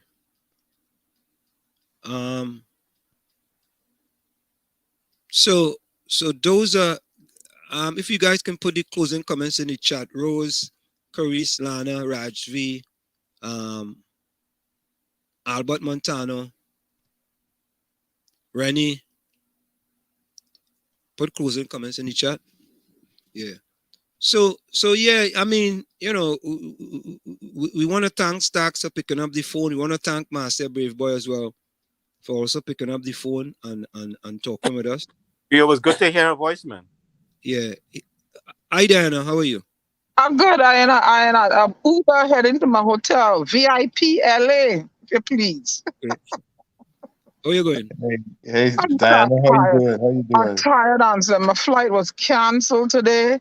They were going to send me to Savannah, then to Detroit, then to Los Angeles. But I had to pray to Jehovah to send me a gladiator to fix that logistic, to get a direct flight to LA, and I finally was able to do it. Because there's a lot of sick out going on in the airline thing, Delta especially. And I said to somebody, Delta stands for doesn't ever leave the airport. Man, the people was cracking up. They said, oh, I like that. They ain't leave it today at all. So I finally made it. Beautiful California. Look like home. All right, so I'm going to go check in, get some rest, get ready for my next 3 days of hard work. How's everybody in the village doing? Everybody So quiet far, for you. so good. So far, so good. Yeah. Yeah, We anybody miss you. misbehaving in that chat that I have to come back with a coquille broom from here? Because Now, they got plenty palm trees, look, see? I could get a coquille broom, Huh? People want to know when you're going to see Dr. Rowley. Dr. Rowley out here? Where he is? They say he's somewhere out there. I don't know where he is, so don't go and imply nothing. I come out here to meet Dr. Rowley, yeah? You know all the Trinidadian like bacchanal, eh? That already went viral. That already went viral. People in the chat say that.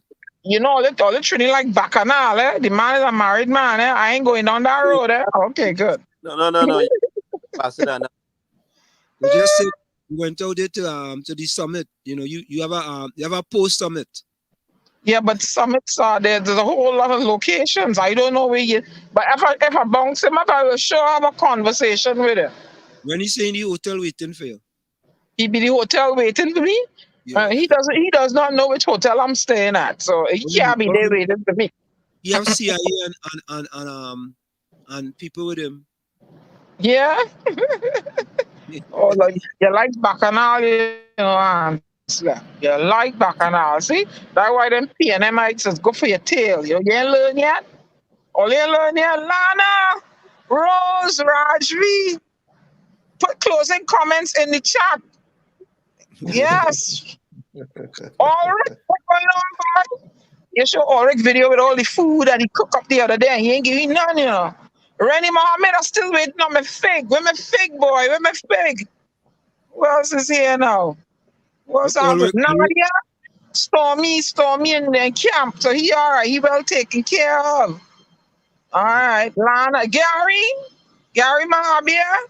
Yes, how you doing? Good. All right. Enjoy yourself. Huh? Enjoy yourself. I come to a writers' conference and to collect my diploma for the book of thing. Okay. That's once in a pandemic, right? Huh? That's once in a pandemic, right? Once upon a pandemic? Yeah, once upon a pandemic, yeah. Mm-hmm. Okay. So I have to perform 2 pieces, yeah. So the book is finished? Yeah, the book is finished, yeah. Oh, I know you said it was It'll be ready for release. Depending on who picked me up next month, going forward next month. I'll let you all know. Okay, cool. Yeah. So I guess I have to check in with my peeps and abandon all here just on a mission. All right, later. All right, take care, everybody. Yeah. Bye, Diana. I'm coming back with coquille broom. Enjoy yourself. Okay. So there you have it, folks. Gary, closing comments? Yeah, I just want to thank, special thanks to Stark and Marcia for taking the time to join us tonight. And, we just have to keep up the fight as best as we can and hope that we can continue to encourage the people, to stand up in their individual community. With that, I will say good night. And I'll catch you guys on the next time. All right, cool. All right. Go ahead, Tommy. Yes, indeed. A pleasant good night to each and everyone. And I enjoy being in the village tonight. I have one quote before I leave, and this is especially for Starks. This is from Friedrich Nietzsche. Let me spell it. Nietzsche. He says, whoever fight monsters should see to it that in the process he does not become a monster. A pleasant good night. Love to everyone in the village. Until the next session on Saturday. Be safe. Thank you, Tommy.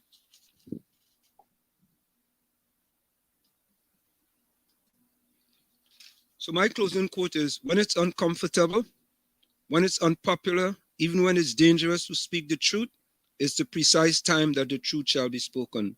From where I sit, this is it. The clock on the wall said that's all I like to stay, but got to go. Remember, hard work beat talent when talent does not work hard. And for every 60 seconds of anger, you play 1 minute of, for every 60 seconds of anger, you lose 1 minute of happiness. See you. So let me see. Lana's still outside. Lana says the longest time I ever sit out in my yard. Rennie Muhammad, we are all wonder people under the same sun, peace and love to all. Eugene Julian said, Gary, not a penny for stocks. Mean Gene. Mean Gene, boy. Ulrich says, Church not how to do it. Thank you so much, Grenada. Today for you, tomorrow for me. Answer to you and the crew. Have a blessed night. That's all, Rick. Albert Montano says, laughing is a good thing for your mind, and you tonight was a great night in the village. Love you all.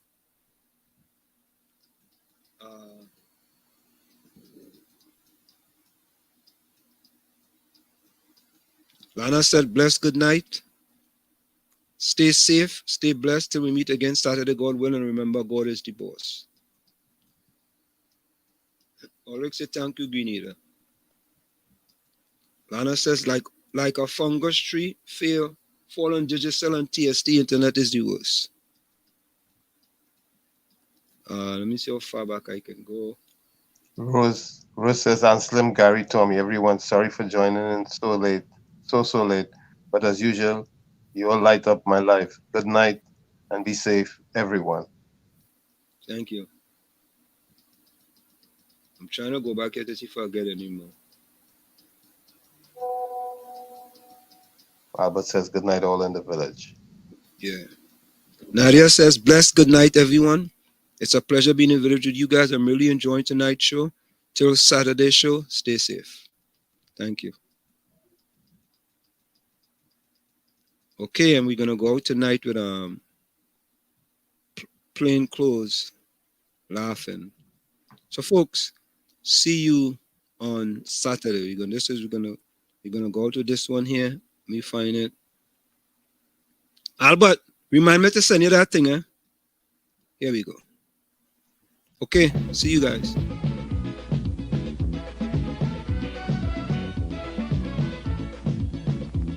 It's time Trinidadian learn some sense and stop taking serious things for nonsense and laughing.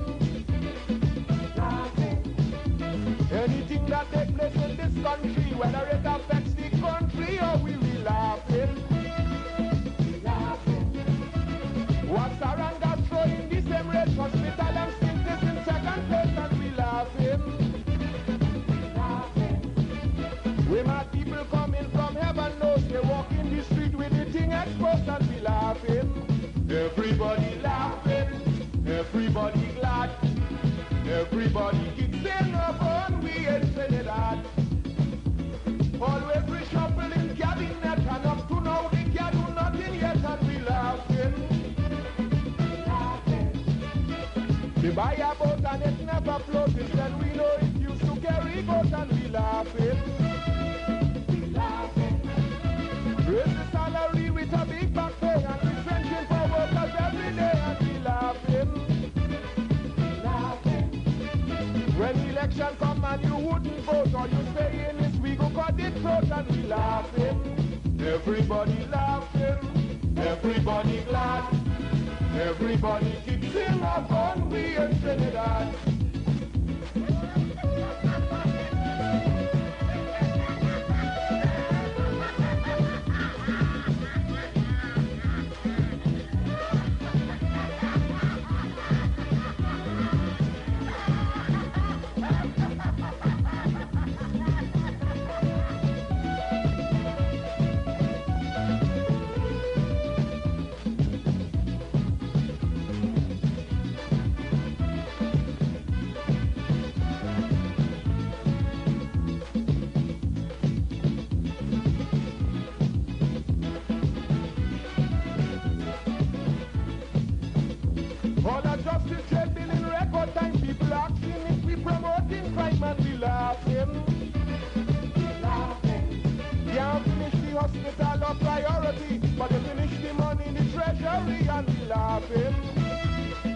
laughing.